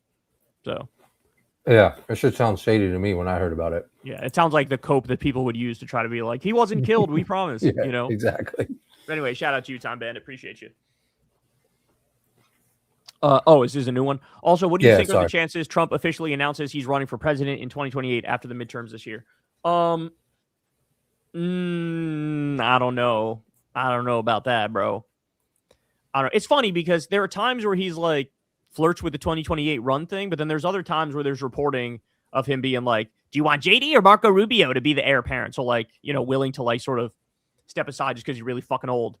We joked So, I about don't it know. at that White House Correspondents' Dinner with like his hat and shit. With that, yeah. No, he's definitely flirted with the 2028 shit. He posted some King Trump 2028 shit. But I don't know, man. Like, I don't know. I genuinely just don't have an answer to your question. I don't know what the chances are that he's going to announce he's running for president. I mean, that would be a political fucking firestorm, obviously. Not that he's, not interested in political firestorms, but I feel like it'd be a little too forthright and a little too early if that's what he were to do, Pumphrey, thanks for the $10. Kyle, are you aware of Hutch smearing you on his Twitch stream every chance he gets, calls you a liar and a grifter all the time? You're doing great work, man. Drives me nuts. That's all right, man. Let them. I think if people like Hutch are like, I don't know, he hates the DSA. He hates like the left. And I think, he feels like his flavor and variety of Democrat have like lost control of the party. And so he's like crashing out over that. I mean, it's a bit of a shame because, you look at how like somebody like Haley Stevens is acting in this moment with grace and dignity and like wholeheartedly endorsing Abdul and like campaigning with Abdul and supporting him. And you just think like, yeah, isn't that the way it's supposed to be? Right. Like there's going to be races where a centrist Democrat wins and a left-wing Democrat loses. And in those races, I 100% am on the side of the centrist Democrat over the Republican. And like, I just thought that people like Hutch, who are all like vote blue no matter who, I really thought that they meant it, and like, when push came to shove in the cases where we won, the left flank won, he would be like all for it. But yeah, I don't know. He just seems to have like a total hate boner for, the left flank of the party. And it's a shame. It sucks. I wish that. Yeah, that's what I'm saying. Why would he come after you? Well, I don't know. These guys I defend Hassan, so maybe that's one reason he hates me. I don't know. He's a weird one. He's very like, he's sort of like a living in Destiny shadow type character. So like Destiny hating me as much as he does, hating Hassan as much as he does. It's sort of like Hutch is like their brand, the same brand, same ideology under the umbrella of Destiny. And so he just like leans into it even more.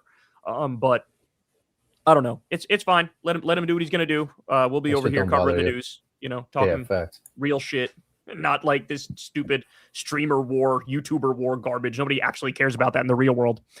Anyway. What's it say? Caps, thanks for the $10. Coffee mug? It's a Zateo thing. It's like Mehdi Hassan's website, his news outlet. So, that's what's up. Yeah. Cap, thanks for the $10. Destiny and his sidekick Mutin can't stop claiming that you endorse Jill Stein, and they also said they'd rather vote for MAGA than someone with you and Hassan's policies because they think you guys are dangerous. I mean, I don't even know how to respond to that. Yeah, the Jill Stein thing is before Kamala became the heir apparent. I sent a video wishing Jill Stein a happy birthday and basically like supporting her over what Biden was doing in Gaza. But as anybody who follows the show knows, as soon as Biden stepped aside and Kamala became the heir apparent, from day one, I was riding hard for Kamala. And then I was just flat out ecstatic when Kamala picked Tim Walz as her VP. And so, yeah, I was like a ardent supporter of Kamala. All my coverage indicated that. And so it's just dishonest to pretend like I was, pro Green Party. As soon as Kamala became the standard bearer, I was like 100% in for Kamala. So that's just a lie. And I think they know that and they don't care. They just rather smear and try to make it seem like I'm the other, I'm scary. And yeah, I saw the Destiny's, what did he say? He said like, it's a coin flip, if it's between JD Vance and AOC, or like it's 55-45. And like, that says it all. Like, I'm sorry, then you're not like, you're just a lot more right wing than you think you are. In the same way that he was, pro genocide, like that's just right wing. Like, sorry, bro. Like, you can't be like, I'm the liberal guy, but also I support this completely non-liberal thing. Like, it's not a question if it's JD Vance and AOC. That's insane. JD Vance is a fucking election denier, which was his like main issue for the longest time. Now all of a sudden he's like maybe okay with an election denier if the left winger supports Medicare for all running against him. Yeah, I don't know. These people are weird, so it is what it is. Appreciate you, Kat. AOC is like in the I feel like that conversation is like heating up now with her potentially running. Yeah, I mean she's definitely in the conversation. Right. Sir Real Wizard, thanks for the $10. Have you ever heard of / played disc golf, or are you just a ball golf kind of guy? I have heard of disc golf. I have like I've never played it officially, but I've thrown around like the disc golf thing, whatever it's called, and it's kind of fun. It's kind of like a frisbee, I guess you could call it. Yeah, I think yeah. Yeah, I don't know if they take offense to that. But I've never actually like played it on a course before. But it was fun. I have a friend. Well, Molly's best friend, her husband, is really into disc golf. Like he's got his own. it's almost like you have your own set of clubs. Like you have your own disc that you throw, and there's like specialized courses that like you go out and play disc golf, and like they're really into it. There's like a fucking championship of that, that like people are. I don't know how you can control it and do it, but like he's really into it, and he travels around and plays that shit a lot. But it's popular. And same with there's foot golf, maybe it's like soccer. Oh yeah, where you kick a soccer ball into a big ass hole. Yeah, that looks fun as hell. That looks fun. I would do that more than I would do disc golf. So I made my own game. So they had it like Dick's Sporting Goods. They had these like kid-like golf clubs that have these giant heads on them. Mhm. They're like, kind of like the size like a kid's club would be, like a 10-year-old size or 8-year-old size. And so if you take one of those big-headed golf clubs and you take a tennis ball, and you could hit the tennis ball like maybe 60 yards. Oh, and so you could set up like a tennis ball golf thing in the yard. It's kind of fun. Good. Yeah, it's fun. It's fun as hell. You should start that shit, because there was a sport on ESPN where they were throwing a football on a roof of a house, and the way it was like bouncing off the roof, they would have to catch it, and if it hit the chimney, it was an extra point or some shit. Genius, bro. Like, yes, I did. Sometimes like the games you just like make up in the yard are like the most goated games. The best, those were the fucking most fun games growing up. Yeah, you should patent that fucking quit my job and just become a professional tennis ball golf player.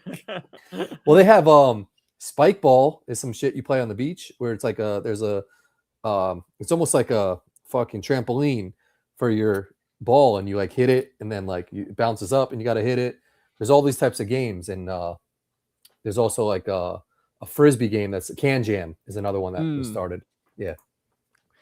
SC True, thanks for the $10. If dark woke equals right wing tactics for left wing goals, it's BS. Having higher standards than the right is a strength, not a weakness, because people govern with the same values they live their life with.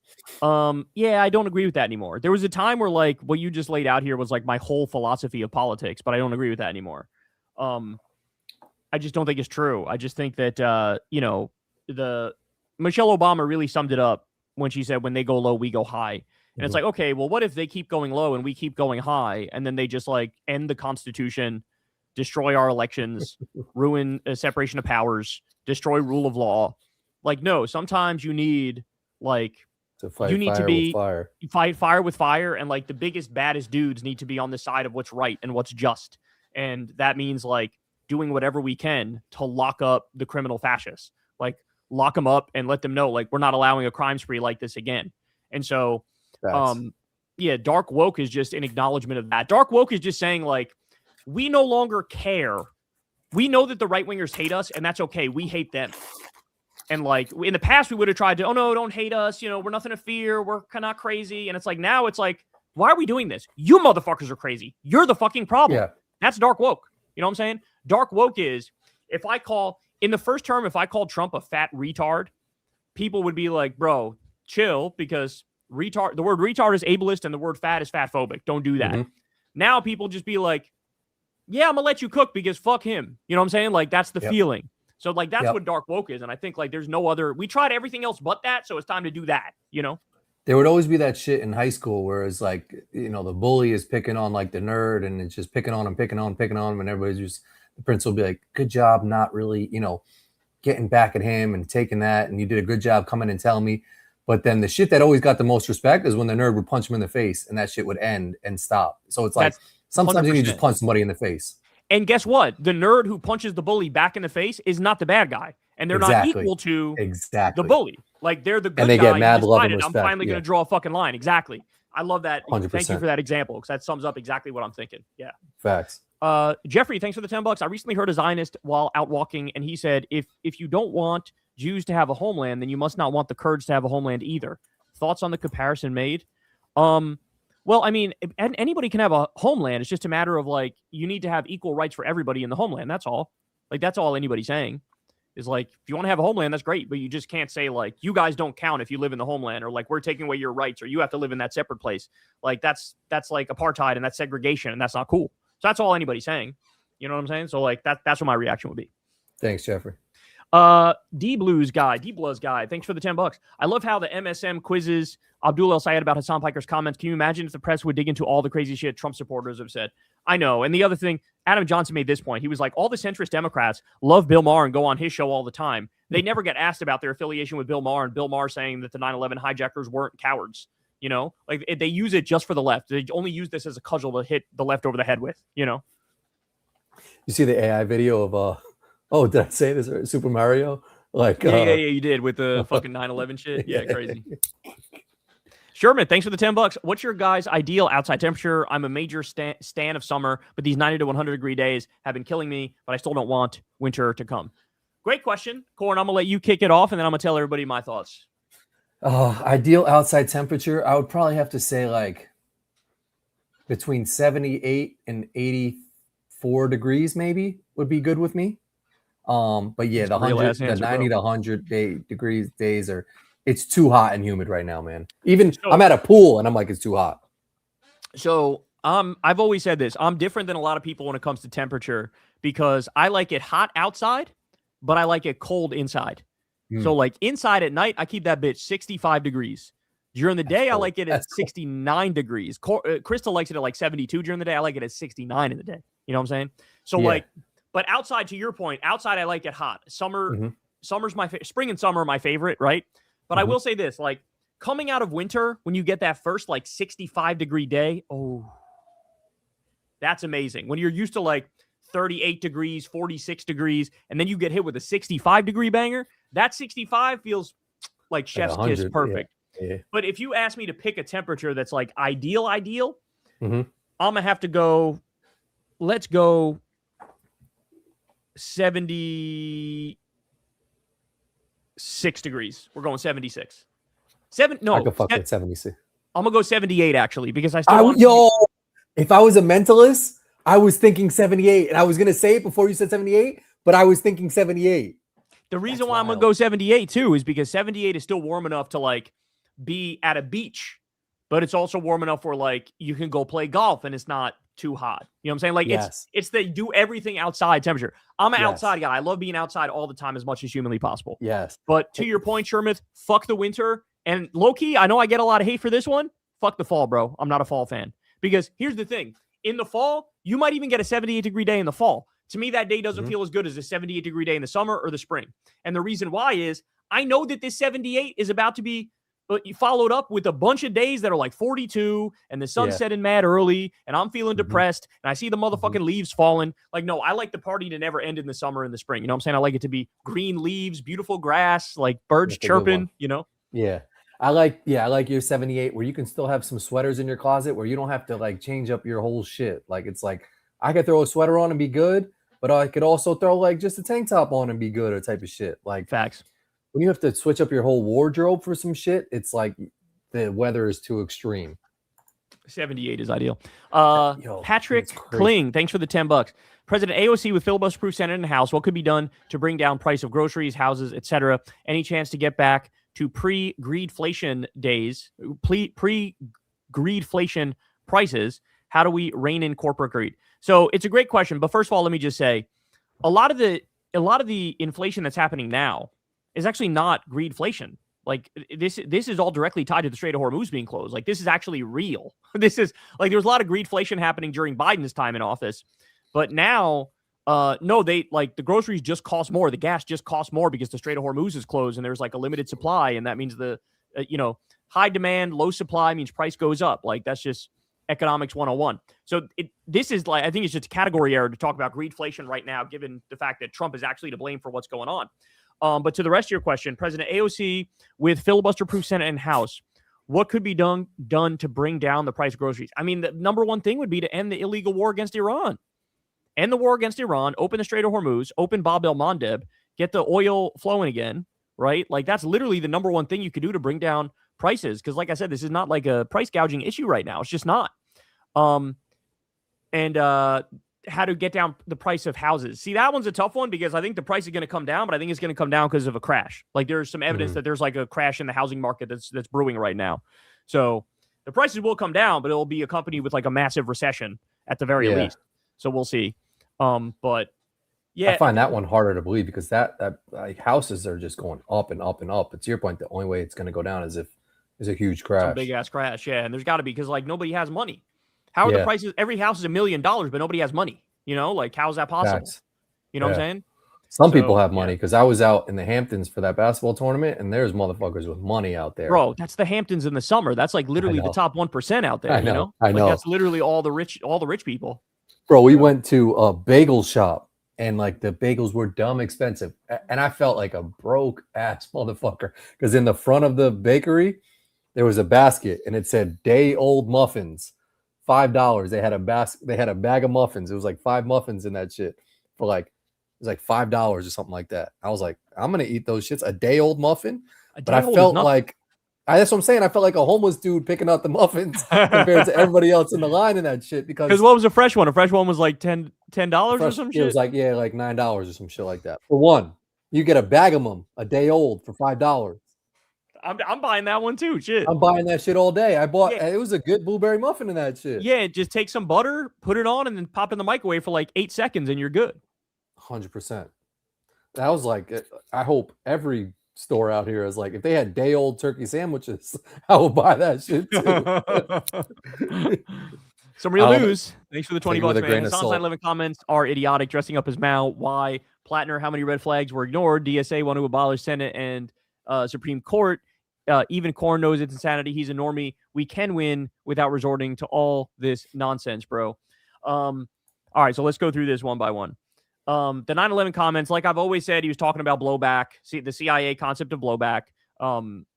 That's what he was talking about. Like, I get that he apologized for it and yada yada. Like, all that's fine and dandy. But like, why are we still talking about this now? The only reason we're talking about this is because it's like trotted out as a smear tactic because Hassan supports a lot of these left flank candidates. That's it. That's the only reason anybody's talking about it. All right, that's point number one. Dressing up as Mao is literally just rage bait for the right, and it obviously worked perfectly. Plattner, again, I can't believe you're still talking about Plattner, but I don't know why you're talking about Plattner. He's no longer the candidate, and now you have somebody named Troy Jackson who's in there. So if anything, you should just be happy instead of rehashing old shit. And the DSA wanting to abolish the Senate, I totally agree with abolishing the Senate. I don't want to abolish the Supreme Court, but I want to rein them in big time. And so I like half agree with them, half disagree with them on that one.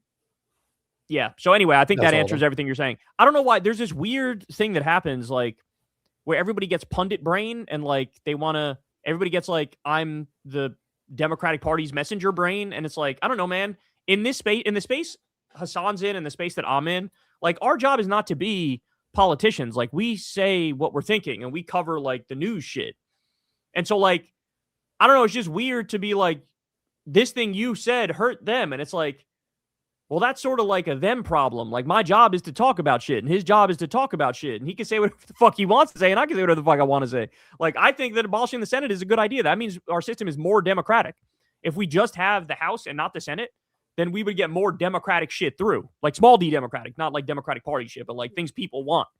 So like, is that going to hurt Democrats in an election? Why would it? Why would it hurt Democrats in an election? Like it's always weird when the right says some shit, even if it's unpopular, they'll then argue for it and like try to make it more popular. If we say some shit on the left that sounds like out of bounds of the mainstream, everybody like panics and says like, don't say that. Like, why wouldn't I say that? It actually makes sense. So like, let's talk about it, you know? Yeah. Yeah. Like what the fuck? Spiderweb, thanks for the $5. Got 2 nice bottles of wine for El Graham and McConnell. Still waiting to drink the second one. I'll get the $600 bottle when the big guy finally, bro. Matter of fact, when the big guy goes, you know what, Corin? That might be the move.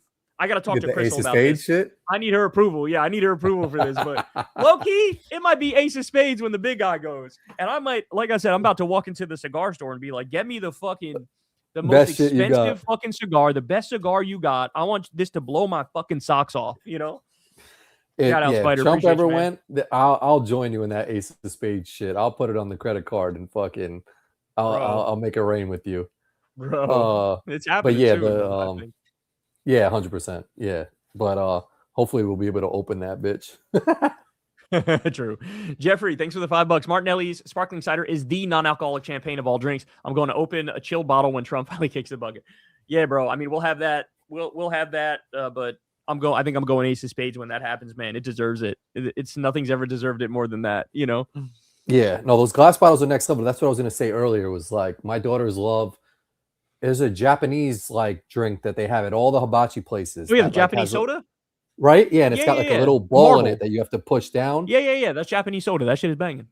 Banging and goated just because it's like in a glass bottle. I like the Coca-Cola, the Mexican Coca-Cola, because it comes in the glass bottle. Like anything in a glass bottle, I don't know if it's just psychological or whatever, just tastes better by nature.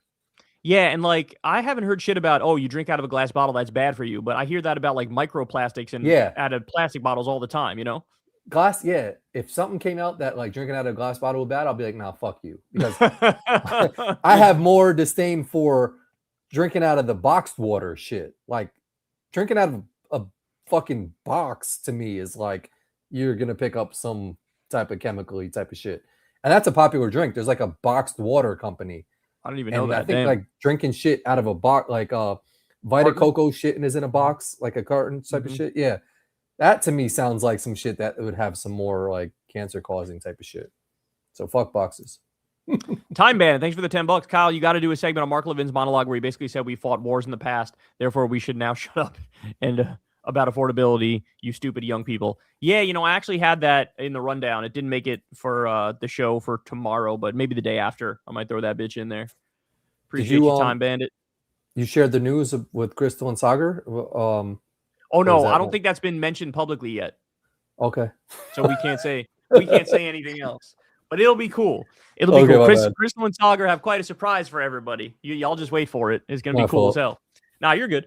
Joseph, thanks for the $10. Kyle, one idea for a guest on KKF would be Nick Wright. I know that many of his sports takes are bad, but his political takes are better. It'd be an interesting discussion on politics and sports. Oh, interesting. I didn't know that that guy did politics talk. I knew that he was. I didn't know he did politics either. Yeah, I knew he was sports. I didn't know he was politics. The other guy who's got good political takes is Max Kellerman. He's always had good political takes. Yeah. That'd be if you can get Max Kellerman on your shit, that would be big time. I mean, I think he might be one of those guys who he actually likes talking about politics, so maybe he'd do it because he's a fan of that, you know. He does a podcast now with LeBron's agent, Rich Paul. Yeah. I noticed that. I saw that. That's pretty cool. Is it my internet being a problem, or is it your internet being a problem right now? Probably mine, right? Oh, there we go. Okay. Is that mine being a problem? Oh, is it? Okay. Shut up and play club. Thanks for the $10.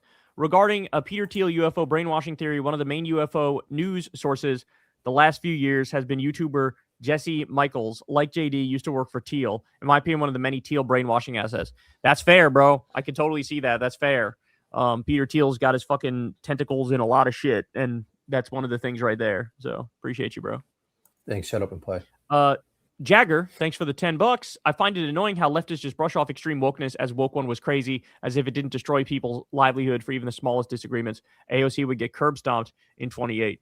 I mean, could you give me an example of what we're talking about here? Because I don't know of anything on the left that comes remotely close to what right-wing political correctness has led to. Like when people made jokes about Charlie Kirk, they lost their jobs. You know, there were people who were marching in anti-genocide rallies and were deported from the country, you know? So I don't know. I just feel like there's nothing on the left that remotely compares to the damage done by the right. So it's just weird the obsession with woke one, if you will, just kind of weird. Yeah, don't come after us. John Mizo, thanks for the $15. Corin, just want to say I respect you not jumping on Fauci immediately last episode like a lot of normies would. Also, has anyone ever told you that you sound like a wigger? LOL.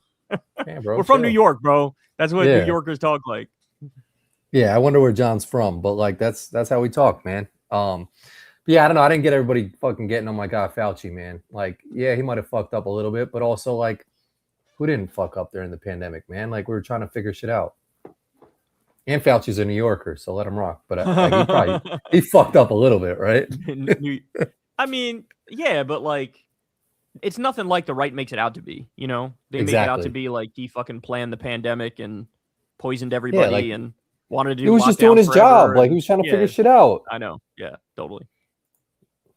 Joshua loves art. Thanks for the $10. What do you think of Will Lawrence saying that he'll vote for Hakeem Jeffries and Abdul saying that he wants Obama to campaign with him? So on the Obama one, I think that's just smart politics. Obama is literally the most liked politician in the country right now, even more than Bernie. So wanting Obama to campaign with you is absolutely, I would want. I'm even cool with Kamala's campaigning with him. I think that's good too, because Abdul lost black voters to Haley Stevens, so he needs to get black voters back in the tent. And what better way to do it than have Kamala Harris out there? campaigning for him, and Obama to campaign for him too.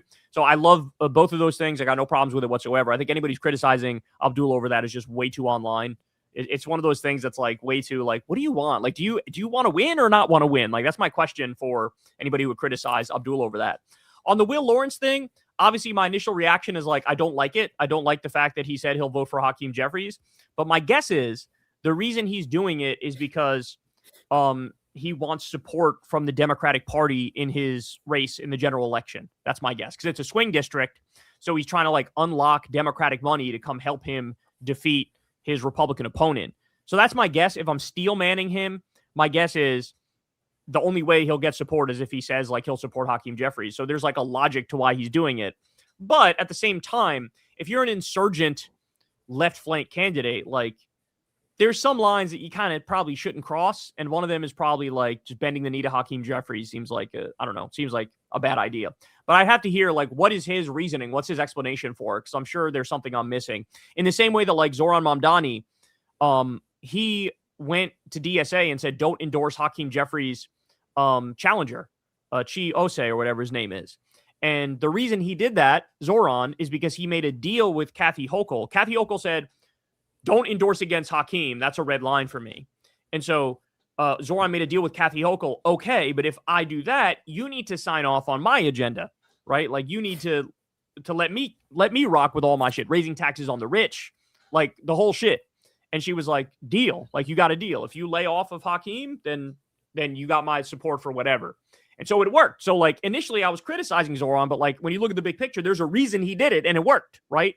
So I don't know what Will Lawrence's reason is, but maybe it makes sense. Maybe it doesn't make sense. But my initial reaction is to be like, fuck that, because Hakeem Jeffries sucks. What about Hillary Clinton? Is she going after, or is she with the guy, Abdul? Or? She kind of went after Abdul a little bit. She said that, the Republicans are going to hit him over the head with like socialist and communist, and that's a very effective attack. And, the point everybody was making, myself included, is like, what do you know? You lost Michigan to Bernie. Yeah, you lost Michigan to Trump. Like, you lost Michigan to everybody.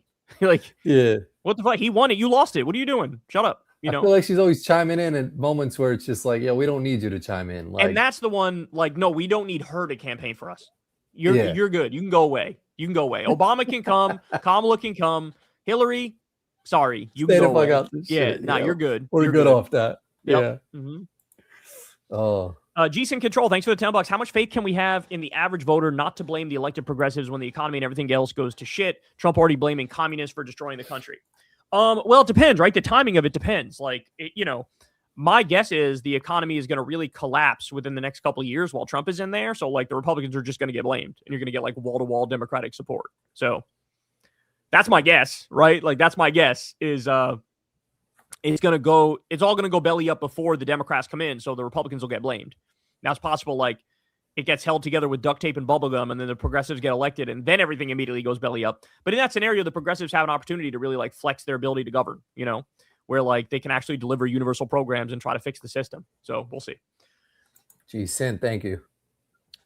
Team Eccentric, thanks for the $5. Hey, yo, I thought my ankle surgery sucked when they had to repair my tendon. Pecker surgery is crazy work. It is crazy work. It is kind of crazy work. Imagine having like cast over your like. Bro, hey, he said the size of his cast. He said the size of his pinky fingernail, dog. Yeah, that's like, wild. That's not even like you can't. At first, I read the article. I thought it was your pinky, like your pinky. Like, oh, he's got a pink. No, the pinky fingernail. I don't even know how that's possible. Like that, I don't either. I don't even know how he pees. How do you pee? Yeah. It doesn't. It looks. Does it look like he doesn't have a dick? Right. It probably looks like there's no penis there. It's got to be inverted. And if his dick is that small, how are his balls? Like, because he doesn't have some normal ass balls and then a little fingernail dick. So like the balls got to kind of match the dick to some extent, right? You know what I'm saying? You know what I keep thinking is it's like all this like mini food that like my daughters buy is like his shit is all miniature, man. Like he needs that surgery, man. You need dick surgery. You need ball surgery. You need scrotum surgery. You got to just redo the whole shit. You need it all. You need to gut it and rebuild it.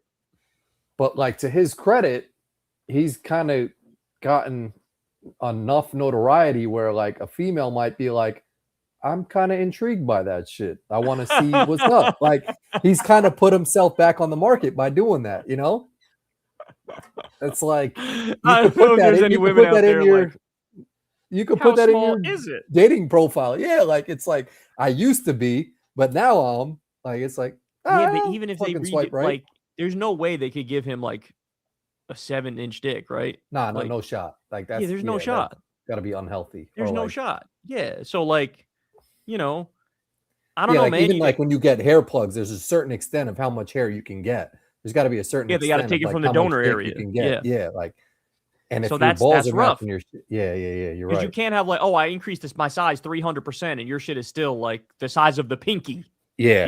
Yeah. Like, yeah. that's a Imagine problem. and the doctor's like, what color cast do you want on your shit? Like, And also oh, at that man. point, if my shit was that small, I would just commit to like, I'm just gonna That's jack just off. my thing. Like, yeah, like I'm exactly. just gonna jack off. I'm not gonna like be Yeah. with anybody, Yeah. That's what I would do 1000%. if I was him. Anyway, Dennis Dean, thanks for the $10. Did you see the short of El Sayed calling Mike Rogers a bootlicker? Fire. Oh yeah. That was fire. Yeah, and his Roger that fucking thing. It was great.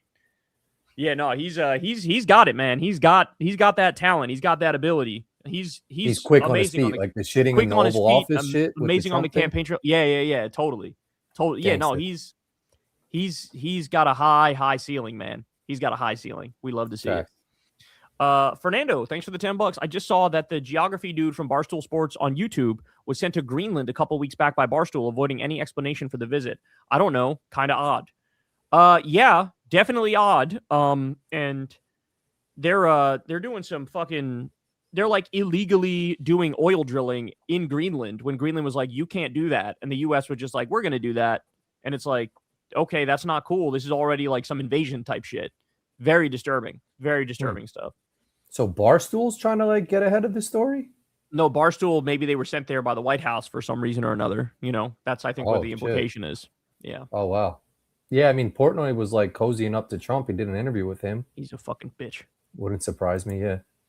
QC man, thanks for the $5. Vasectomy not a guarantee. Corin, remember Antonio Cromartie still had a kid after he got snipped. Oh damn, that's wild. Antonio Cromartie had like 17 kids or some shit, so I'm not worried about that. I've been good. Yeah, but also, what are the stats, right? Like, it's got to be like, only 1% of the time after you get it, you can have a kid. You know what I'm saying? Like, it's something tiny. Yeah. George Wade, shout out to George. Thanks for the $10. As a lifelong fat guy, it's not as simple as BU. Tears of a clown is real. You are put down at every stage of life. It's a true struggle for some. Yeah, see, that's what I'm saying. It's like, on the one hand, I sort of agree with what Corin was saying, because it's like, we all loved you as that guy, right? But then on the other hand, there's something about that just doesn't match who he is and who he wants to be. And so he can't live comfortably in that role. You know what I'm saying? And like, that sucks, bro. It sucks to not have, you're not in alignment as a person, and that's got to tear you apart inside. But like, it's also the case that in his attempt to align himself, he's only making it worse, because now you're like, you're skinny, but you're also kind of an asshole, and now nobody likes you, and now you're overcompensating. Like, I want you to find yourself, but you got to like find yourself in a way that's productive. He's almost like made it worse for himself. You know what I'm saying? Yeah, that's a good point. Because I mean, you've grown up as this person. You've known everybody as this person. They've known you as this person. And now to your point, it's like, how do you counteract that shit while still kind of educating on people and like, no, this is the new person I am. It's almost on some like transgender shit, like changing a whole fucking shit that people have known you for. I mean, that's kind of what I was getting at too, right? That like, he obviously, who he wants to be and who he is mentally does not match up with the archetype of like the happy-go-lucky fat guy. And like, that's killing him. That's tearing him apart. Yeah. But it's like, who are you though as a new guy is my question. Because like, are you like I'm the badass fucking ripped guy now? Because that doesn't really fit. You know what I'm saying? Like, there's got to be a type of guy that you got to be comfortable being. And like, we'll grant you not the fat happy-go-lucky guy anymore. Yeah. But like, give us something to work with. You know what I'm saying? Yeah. No, like, I agree. And right now, it's just like, how are you on a stage doing a podcast talking about jujitsu and like, I'll fuck these guys up. Fuck everybody up. Yeah. Like, come on, man. Yeah. That just comes across as so try hard, 100%. Yeah. I would have loved to see the like, I'm doing jujitsu. I'm still getting my ass beat, trying to fuck people up. Like, something. Still like, recognize the old shit of like, I don't know. Yes, it's a tough fucking shit. Razor Jam, thanks for the $50. Very kind of you. Kyle, you did a bro. video last week covering Kamala Harris. You sounded confident in her possibility winning this time around, but do you think she's sincere? If she wins, flip-flops, and does nothing like a standard lib, that would kill progressive momentum. So I was kind of like warning everybody that she's not to be underestimated in the primary. That's kind of the point I was making. Do I think she's sincere? I mean, look, I think Kamala, if she were to be president, I think the thing she would lean into is the care economy stuff, because that's what she actually cares about, is like, home healthcare workers and stuff like that. Apparently, this is something that she's actually interested in. So I could see her doing like paid maternity leave or like paid vacation time or some like home healthcare workers fully funded through Medicare. Like I could see her doing something on that front and caring about stuff on that front. Do I think she would be as progressive as somebody like Bernie Sanders? I don't think she would be that progressive. But the point of that segment was to say to people, don't underestimate her chances in the primary, because she has a massive lead in name recognition, and seems like she's been able to successfully sort of copy left-wing rhetoric for the past like 6 months now. So that's the point, is don't underestimate her. But in terms of like how she would act as a president, I can see her being like more progressive than Obama and Biden, but not as progressive as Bernie. And so she wouldn't like really scratch the itch of like what progressives really want. You know what I'm saying? It's crazy how that name recognition works like so much. Oh, it goes so far. When she first ran, like nobody rocked with her at all, It's true. And then when she was like the person that we had to vote for, it was like, then she became popular. Yeah, now that she was the standard bearer, people could see her as like, okay, yeah, that's your role, is you run for president. Like you can be the Democratic nominee, And so now it's like easy for people to imagine that. And they're like, oh yeah, you're leading by default, Yep. Yeah.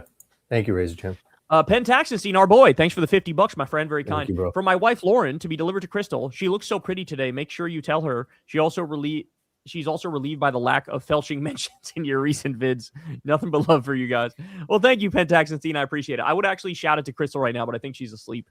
But I'll make sure to tell her that she looks very pretty. Yeah, but Lauren wants to get the word out, so I got to let her know. Lauren, Pentaxenstein's wife, says you look so pretty today. Yeah. My sister, Davina, says that shit all the time. She loves the outfits that Crystal wears, and shout out to Crystal. I know like back in 88, Molly did like the Rent the Runway where you can like get your outfits and shit. And Crystal does.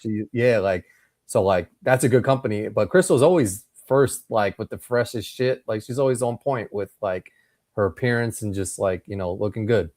She does. So I let her pick out, like sometimes I just let her pick out whatever for me to wear, She got me these shorts and I wore the shorts, and our daughter was like, oh, Kyle, those shorts are good, nice as fuck. Like, did you take credit or say Crystal put you on? I was like, that's because your mom picked them out, But like, yeah, she's got an eye for that shit, Some people just have, like an eye for fucking some swagger. True. Appreciate you, Pentaxenstein. Bells Leon, thanks for the $10, Kyle. Have you heard the more recent thing about Angie Craig here in Minnesota? Allegedly, someone that is tied with her campaign went to John Hoffman asking for an endorsement while he was in the ICU. Oh shit! All right, there's another one from Bells Leon. Oh, I've kind of been jumping around. I don't even know where we're at. Everybody vote for Peggy Flanagan in Minnesota.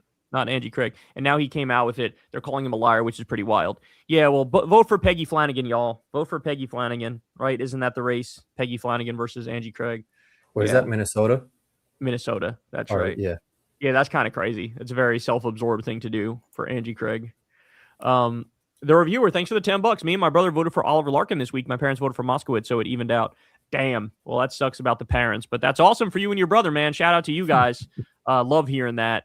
And everybody go vote for Oliver Larkin, man. Florida's 25th district. Shout out Florida's 25th district. He's the guy who went on Fox News and called Trump a pedophile, and then they crashed out and like ended the segment early. So shout out to Oliver Larkin. Shout out to that, dude. Thank you, bro. Bernie Sanchez, thanks for the $20. What are your thoughts on Caitlin Clark and Sophie Cunningham, and would you tap either? I am a married man, good sir, and I do not engage such absurd hypotheticals. There's only one woman I'm interested in. Thank you very much. I mean, I'm a man too. I'll answer the question. Yeah, of course. Both. Thoughts on Caitlin Clark? She's a phenomenal basketball player. Sophie Cunningham, isn't she the one who's like leaning into the anti-trans shit right now? She is, but that's the one who's doing that. And I saw her stats. She not all that good, bro. Yeah, she's sort of booty cheeks to the max. She's also in the news though because she got a flagrant foul from the Deontay Carrington, I think her name is, on this guy. Gave her a hard foul across the face. got a flagrant 2, ejected from the game. And then she tweeted from the locker room that night, like white privilege, was basically saying that like she wasn't referring to Sophie in that instance. I don't know. But were they just trying to get back at her for doing the anti-trans shit, doing the anti-gay? They could have been. They could have been. Yeah. Like, yeah, because didn't that just happen where she was taking a picture with Riley Gaines and she was trying to say some like. Yeah. Props to. I told you last time we talked about this. I said she better watch the fuck out because she's playing with fire now. Yeah. You're in a league with a bunch of like 100%. LGBT players, Yep. you know? And so like you say some fucking fucked up shit and they're about to put your ass in fucking line. And like seems like that's what happened, you know? Hers could have been warranted and justified for getting hit in the face. But like Caitlin Clark, I feel like gets a bad shake of it. Like, I feel like people are going at her for no reason. Like she's never said anything or done anything to what happened is she came in like she was like the big college player and she was 100%. like she was like, you know, fucking big time. And so she comes into the WNBA and ticket sales went up big time and like everybody wanted to see her and like great player. And then there was some jealousy from he had a beef girls. with Angel Reese and it was like a black white thing there. And she Caitlin Clark is cool people in my eyes. Sophie, fuck her. Facts. Yeah. Insulin guy, thanks for the $5. My boomer mom loves Bernie but watches cable news. I sent her a bunch of Hassan clips and she thinks he's great. LOL. Dose your boomer parents, folks. Yeah, that's always the thing about Hassan, right? Is like the people who go after him the hardest don't watch him. Mm-hmm. They just like know the fucking out of context clips that like are used to try to take him down. But if they just sit there for a day and watch him, they'll be like, oh, okay, I know what this guy's about, and he's fine, you know? So it's so weird to watch the discourse be so disingenuous about him, where it's like, none of you guys even watch him. Shut the fuck up. Joe Scarborough would just melted down over him. It's like, you didn't even watch him. Shut the fuck up, you know? That's usually how it is, right? They just see clips that they're... Yeah, exactly. Joseph, thanks for the $10. What are your guys' metrics for who makes an athlete the GOAT in their sport? In addition to individual and team success, does the GOAT also need to have revolutionized the sport somehow? Not from my perspective. It's interesting to hear what Corin thinks on this, but from my perspective it's a feel thing, right? Like I'm not silly enough to think I could come up with some like objective metric that nobody can disagree with on who the GOAT is. So I just go by like, you know, what do I think? What's the criteria? It varies from sport to sport and from day to day. So I don't know. I just give like what my thoughts are in terms of the eye test plus some numbers sprinkled in, both individual and team shit. And that's it. Like, I feel like the GOAT conversation is more like it's for barbershops and you know, bar rooms and ESPN. Like there's no, I mean, it's not an objective thing. It's hard to really like measure it, you know? So it's just like for talking shit kind of. Exactly. I think it's just what what the population wants. It's just conversations. It's just back and forth on Twitter. And you know, the GOAT to me, to Kyle's point, it's like, it's the eye test. Like I didn't watch Kareem Abdul-Jabbar play basketball, but like, you know, George Wade will say this shit. Like he had a move that was never replicated, the sky hook. You know, he won 6 championships. He won 3 in college. And like, he's not the GOAT, but to most people, the GOAT is Michael Jordan because they saw him on ESPN every day and dunking and all this shit. It's like, it's all subjective, but you know, it's all just for conversation and people to argue. So to me and Corin, it was Kobe. Yeah. To me and Corin, it was Kobe because we saw Kobe, his whole fucking shit dominate. And it was like, you know, to us, he was different. He was like, he's different. He works harder than everybody else. He cares more than everybody else when he's hot. He's better than anybody else. He 100%. Got 5 rings. You know, he got some rings with Shaq, but then he had to prove himself by winning without Shaq. He won without Shaq with Paul Gasol as his number 2. You know, had to go through, had the hardest opponents in every fucking playoff run that he was in. So like, you know, you can make an argument. And by the way, on YouTube, there's good like GOAT case arguments for everybody. There's good GOAT cases for LeBron, good GOAT cases for Jordan, good GOAT cases for Kareem, good GOAT cases for fucking Bill Russell, good GOAT cases for Jordan, like Kobe. It's all there, you know? Yep. LeBron. Of course, LeBron, yeah. Freefield, thanks for the $10. Abdul, you going to travel to Michigan, Kyler Corin? Also, favorite cigar / beer brand. So beer, we've always been Corona.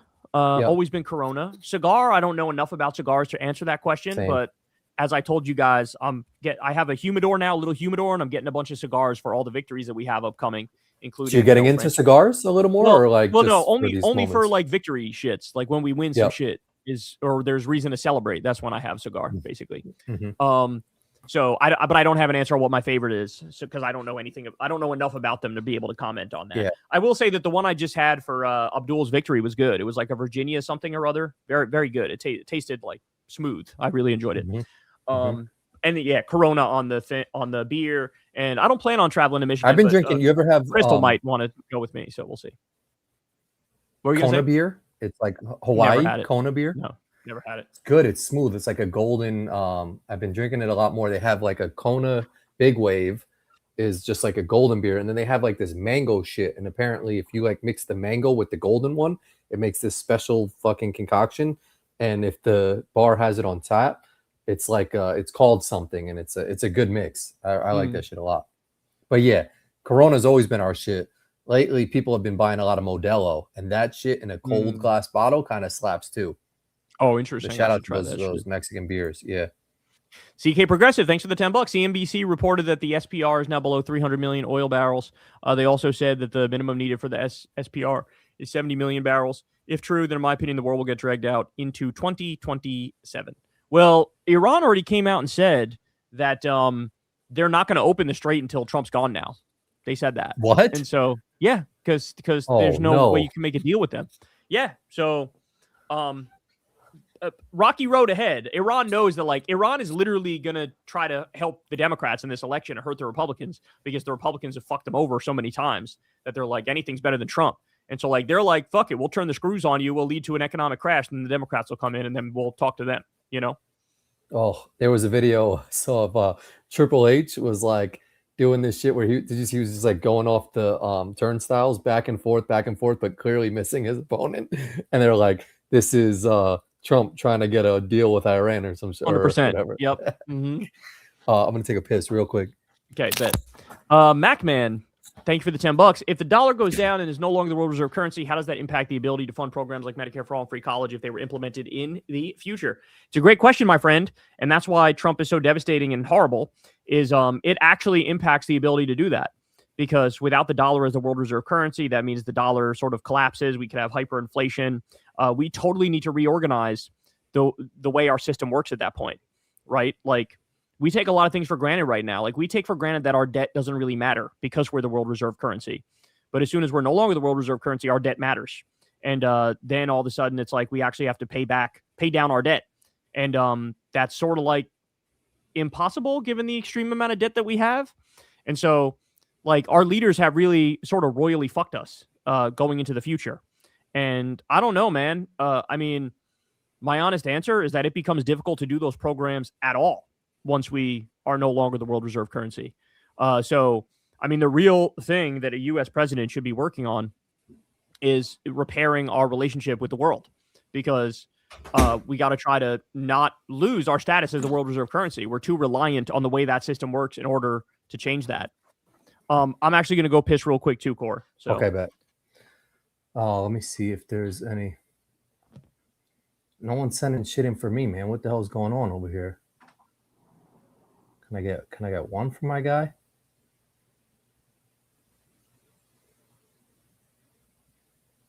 Not even really. All right, here we go. What's up, guys? Just wanted to chime in on my buddy's wine combo. Those corks are made to be hard to take off to withstand the pressure in one of those bottles.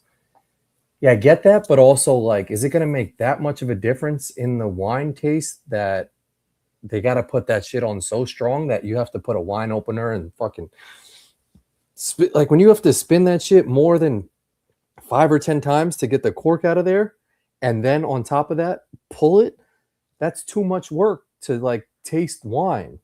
So, like, that, champagne, beer, like, beer I get, like, but you still need the bottle opener to pull it off. But it's not like wine. Like, I wonder how much worse the wine would taste if you didn't take that long to fucking pull a cork out of that shit. And then the fact that you can't put the cork back in there, like, they make shit that you can put back in there, but it's too much work to take the cork out of that shit. But appreciate you fucking throwing me something there.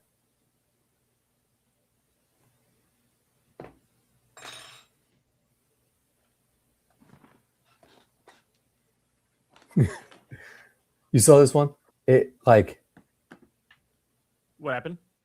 that corks are made to be hard to take off to withstand the pressure in one of those bottles. And I was basically saying, like, how much the taste would be different if it wasn't that hard to take the cork out of the shit. Like, would it taste that much more different? It probably You know would. what I'm saying? I would think You so. think or else they, there'll be yeah, or it'll else be they a big wouldn't keep difference? doing it. They've been doing it for so long. There's probably a reason why they do it. Yeah, facts. Crystal left me some cheesecake, bro. Look at that. Ooh. Is that Cheesecake Factory? No, it's from a restaurant by us. Creme brulee cheesecake, it says. Oh, that's a banging ass flavor. That's such a good combo. How's that taste? Yeah.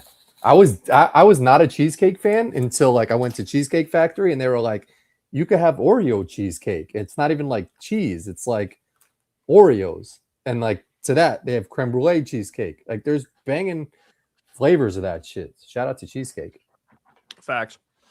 Team Eccentric, thanks for the $5. Homie carrying a Vienna sausage. Hey man, rock with it if you're making bank off it. I mean, listen, if I'm gonna have the world's tiniest dick, I better make more than 13,000. They better send me 13 million. Yeah. You know, I'll have the saw world's that tiniest number dick for too. 13 million, but not for 13,000. That's crazy. I saw that number on the GoFundMe and I kind of was a little disappointed. I was like, I've seen larger numbers on GoFundMe's for worse causes. That Facts. shit should have had a bigger number. Totally. Broadway Scott, thanks for the $20. I worry that if we win big in November, but things get worse in 27-28, the tide will turn against the Dems in 28. Americans have the patience of a toddler. Kyle, you were on fire on IHIP last week. You and Jen should speak at the DNC in 28. I would love to, my friend. That would be awesome. That's actually a great idea. I hope somebody from the DNC is watching. I'd love to give a speech at the DNC. That'll be fucking barn burner in this bitch. That would be fire. So to answer your question, bro, I think that I actually think we're kind of lucky in this way. Even if the Democrats take back control of Congress, Trump is still going to get the blame going into 28. Because to your point, the American people do have the patience of a toddler, but they also will just blame the president for what's going wrong in the country. They don't do it as much for the Senate or the House. And so they're blaming Republicans and Trump because the Republicans have every lever of government right now. But I'm telling you that Trump will still get blamed going into 28. So if we win the House this time, they're still going to get the blame going into 28. So it bodes well for us, you know? Is IHIP that the girl with the blonde hair? I've had it podcast. Oh yeah, you freaked that shit. I saw a lot of clips from that. Mm-hmm. Shout out to that lady. She was awesome. My bad, I'm eating the cheesecake. No, you're good. Zelda, thanks for the $10. Hey, Kyle, what do you think of the odds that the White House could have fudged the numbers on Trump's cognitive test scores? 1,000%. I mean, yeah, 1,000%. Of course. He wouldn't go to a doctor that wouldn't lie on his behalf. Remember Ronnie Jackson, who lied on his behalf like crazy? You saw Trump's doctors have been the weirdest looking motherfuckers or alcoholics. He goes to people that'll lie for him, of course. So, I think it's overwhelmingly likely that happened. Yeah, 1,000%. Come on, Zelda, you knew that shit. Reflector, thanks for the $11. You guys got to look up Malcolm McDonald, the Alco British guy whose pecker fell off into the toilet. So doctors grew a new one on his arm, took years to move it because of COVID and so on. What the fuck? Hold on, I need to see this shit. No shot. McDonald penis arm. It fell off into the toilet? What does that even mean? You can't just have your dick fall off like that, bro. No, it's crazy. Or is it a Lorena Bobbitt shit? Don't get the stream pulled. Don't show it and get the stream pulled. No, it's blocked. Okay.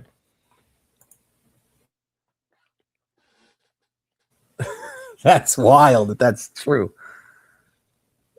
How the fuck? Nah, bro, this is crazy. I don't know how that's possible. That's some fake shit. Yeah, probably. This sounds like some shit that I would tell you, I dreamed this and it was in a dream, you know? Yeah. I dreamed my dick fell off when I was peeing in the toilet. And then I had to grow a dick on my arm, but then they wouldn't put the dick back on my dick area because it was COVID and you can't go to the hospital. There's no shot that it falls off into the toilet. It's not detachable. What Oh, does remember that mean? song? It was remember detachable penis. Do you remember that song? Of course not. What the fuck? That was a real song. That was a real song. Detachable penis. I never song. heard that shit in my life, bro. Detachable Penis is a song by anti-guard band King Missile. It was the first single from the band's 1992 album Happy Hour and became a modest hit, reaching number 25 on the Billboard modern rock track charts. Oh my God. God.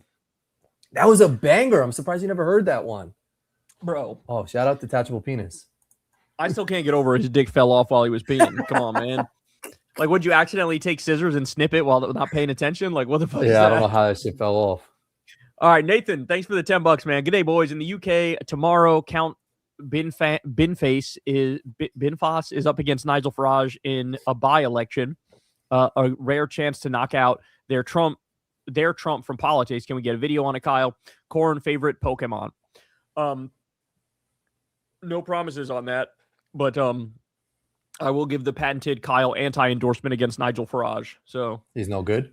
do it. Yeah, he's the Trump of their politics, basically. Oh, okay. Although I thought Boris Johnson maybe fit that mold more, but Nigel Farage, there's a case for Nigel Farage too. My favorite Pokemon was always I like Charizard a lot just because he was just badass, like flame throwing fire guy, and Charmander. Like that whole category of Charmander, Charmeleon, Charizard was like I like fire for whatever reason.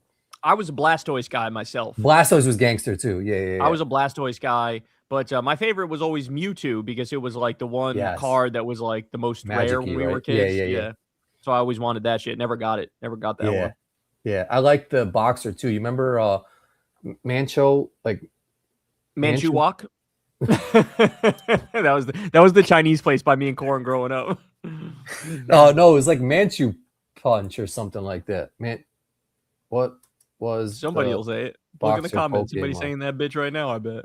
I forget. Hitmonchan. Oh yeah. Remember Hitmonchan? I do. Yeah. Now that you say it, yeah. Escabasket, thanks for the $10. Japan is getting bailed out by the United States because otherwise they would have to cash in their U.S. bonds, and the U.S. doesn't have the gold to back up their bonds. They would have to cash to Japan. When I did that segment, I read some of the comments, and everybody was saying the same thing. Yeah, that's terrifying, bro. That's terrifying. We're holding the global economy together with duct tape and fucking bubble gum right now, and it's very obvious. But thanks for sharing that. Appreciate you. Thanks, Iska. IT Kirk, thanks for the $10. Kyle, been a long time listener of yours for a decade and love your content. That being said, don't you think Hassan saying that Mao is a great leader is the same as Fuentes saying Hitler is based? No, because he's not talking about like the bad parts, right? Like I think that there's a difference between Nick Fuentes, who likes the bad aspects of Hitler. He likes the fucking the genocide. He likes the racism. Like he enjoys all that stuff. All that Hassan was pointing to was like all of the people who were lifted out of poverty. He wasn't talking about like the mass death. So no, I think there's definitely a difference. It's just like today when I say like when I give China credit, I'm not saying that like I love the authoritarian censorship and the internet that's not free. Like, no, I'm not saying that. What I'm saying is they've lifted a lot of people out of poverty and their cities are advanced and their airports are clean and big and their high-speed rail is amazing, and that's what I mean. So, like, you can put onto it whatever sort of negative interpretation you want, but that's not what he's talking about. Hassan is not. He wants what I want. He wants people to have healthcare. He wants people to have education. He wants people to have high wages. Like, that's what he wants. And anything that people pretend like, oh, it's not. It's something else. Like they're just. It's purposefully out of context. Like all of those clips are purposefully out of context to make him sound like a crazy person when he's not. And like, I'm just so tired of the clip chimping. Like, go watch his show for a couple of weeks and you'll come away going, yeah, I know what the guy wants. He wants healthcare. He wants education. He wants higher wages. He wants like a functioning system where democracy actually flourishes. Like, that's what he wants. So, yeah, I mean, like, I don't like the fact that you're even asking the question, bro, is like this is what the right wants you to do. Like, they are trying to divide and conquer the left and make you guys go, oh, yeah, your left flank is crazy. Why don't you talk about how crazy the DSA is as we fucking frog march people into concentration camps? Eye on the prize, man. Like, go after the people who we need to go after. Go after the right. Like, that's what you need to do. There's nobody on our side of the aisle that's like a real problem. It's all the people on the right. So that's what I would say to that. That's why I would respect a lot of athletes when like there would be a news reporter. They'd be like, "Did you hear this clip from your coach? He said this," and then the person would be like, "Well, what was the whole clip? What was the whole shit?" You know, like it's like don't. If you're just looking off that one clip and you haven't done your own research to see what their whole fucking totality of shit is, then like you're not doing your homework on the shit. I got you, bro. I kill it in Corin. You skipped a couple of super chats. I was going to the bigger shit, so now we'll get back to some of the $5 shits. Just so you Reflector, know. Thanks for the $5. News duality, second near miss collision on Sydney's tarmac in 2 weeks. Traffic control understaffed, body found in suitcase, not human but adult doll. Jesus Christ.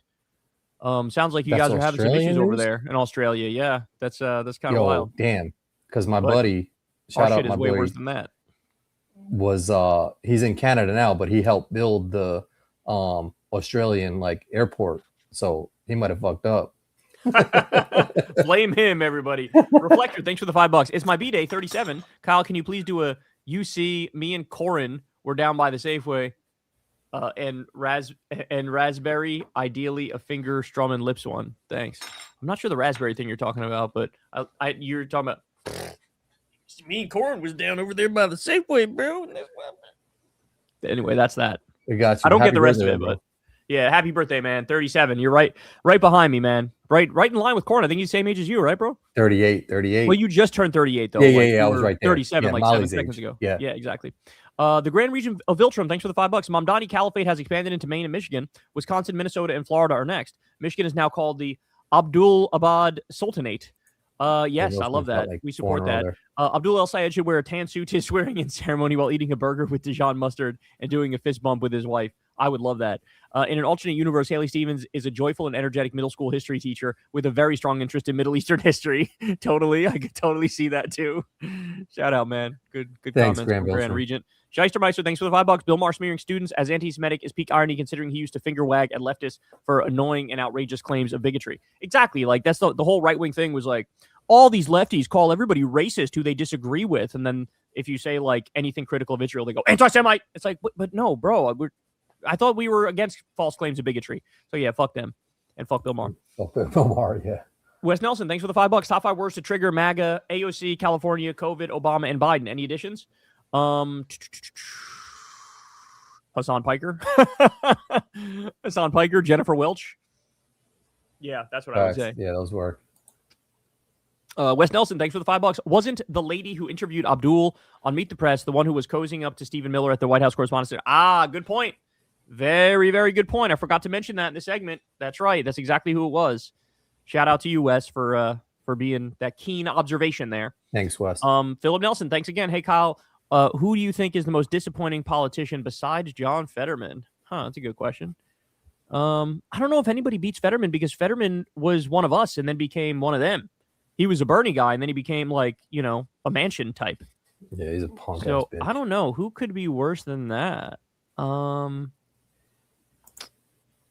mean, when I think of the worst, you think of Joe Manchin, you think of Kyrsten Sinema, you think of, Joe Lieberman back in the day, I guess you could say. But yeah, there's nobody worse than Fetterman these days, man. Like who's worse than Fetterman? What about the girl from Hawaii?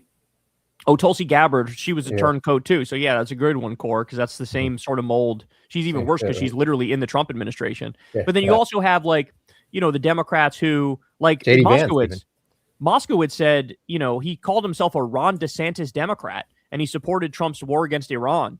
So like he's one of the worst too. And we have a chance to take him out with Oliver Larkin in Florida's 25th. So everybody go vote for him. Philip Nelson, thanks for the $5. Cap, thanks for the. That's all right. Did I skip it? No, no. You're right. Yeah. You're right. Cap, thanks for the $5. It's your boy, Lil Cap, back again to make it rain on you hoes. Can I get a you know what I mean? Love from the Bay Area. Appreciate you, Cap.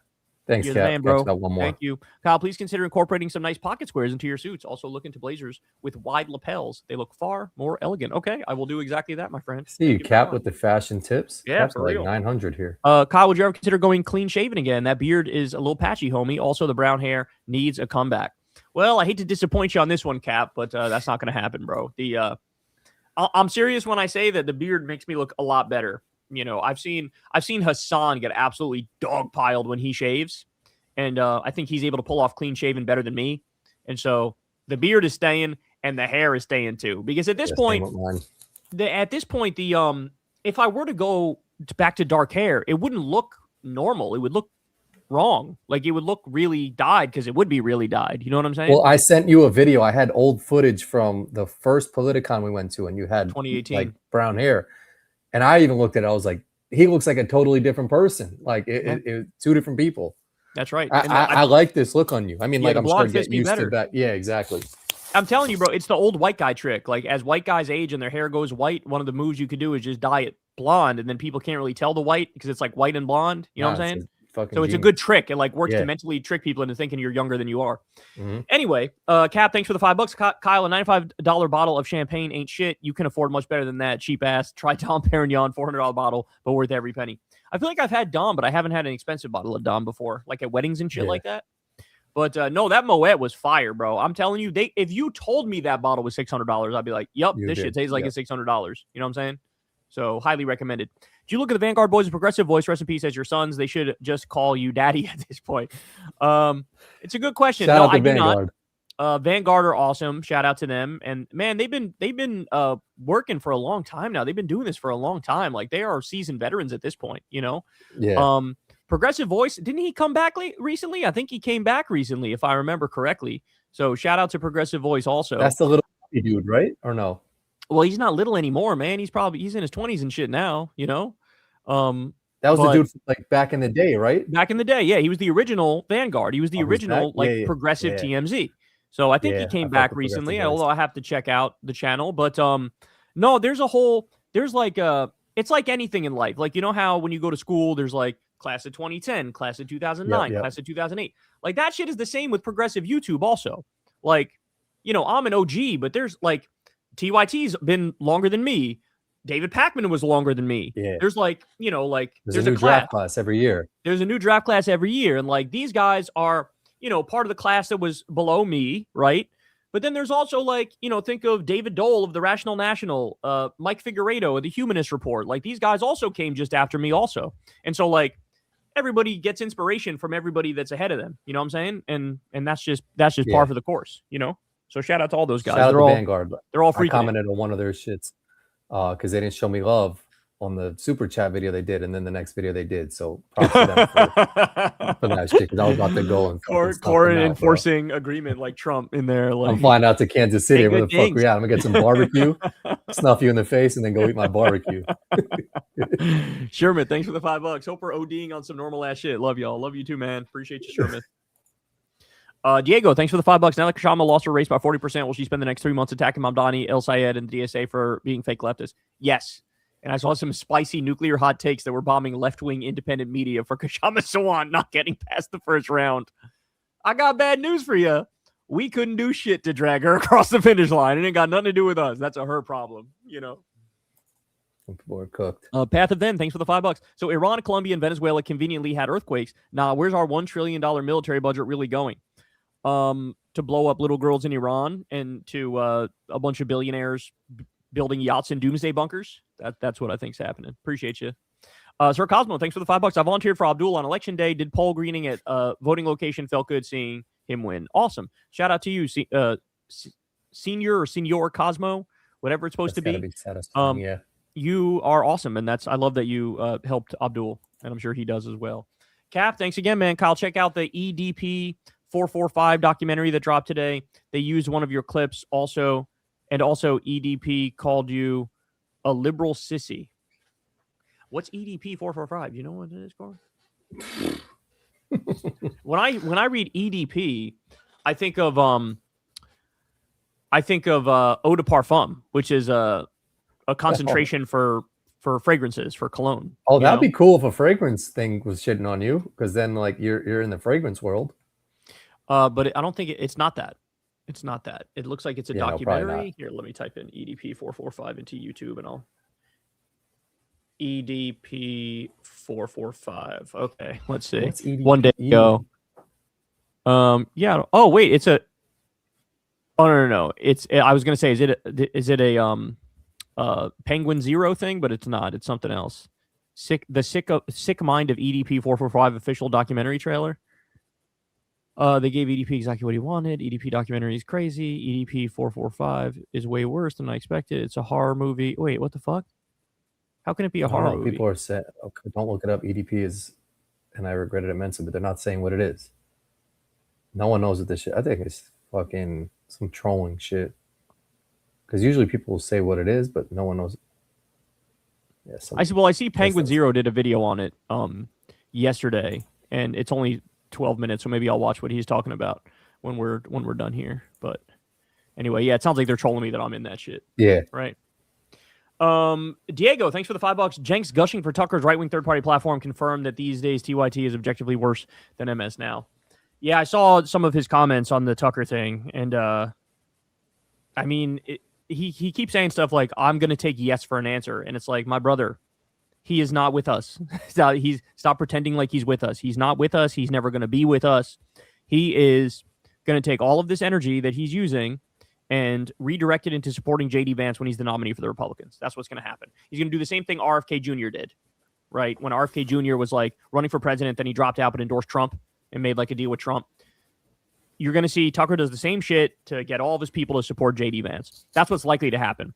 The only other option is he actually creates a third party and takes 2% from the Republican Party and helps Democrats win. And in that case, great, love that. But I love it for a different reason, not because his thing is good, but because it's taking from the right and making them lose. So, yeah, I don't know what's going on with him, man. It's crazy that Hassan can be so popular and Jen can be so close to him, but see, like, kind of go in the opposite direction of him, and people hate him so much, and they're like, aren't they close? You know? Well, they're uncle and nephew, but I think that, yeah, I don't know. I feel like they because you would think Jen could be like, Hassan let me think at like least. this I think guy. they've at least defended Hassan. They've like with all the people going after Hassan, they've defended Hassan even though they don't really agree with him completely.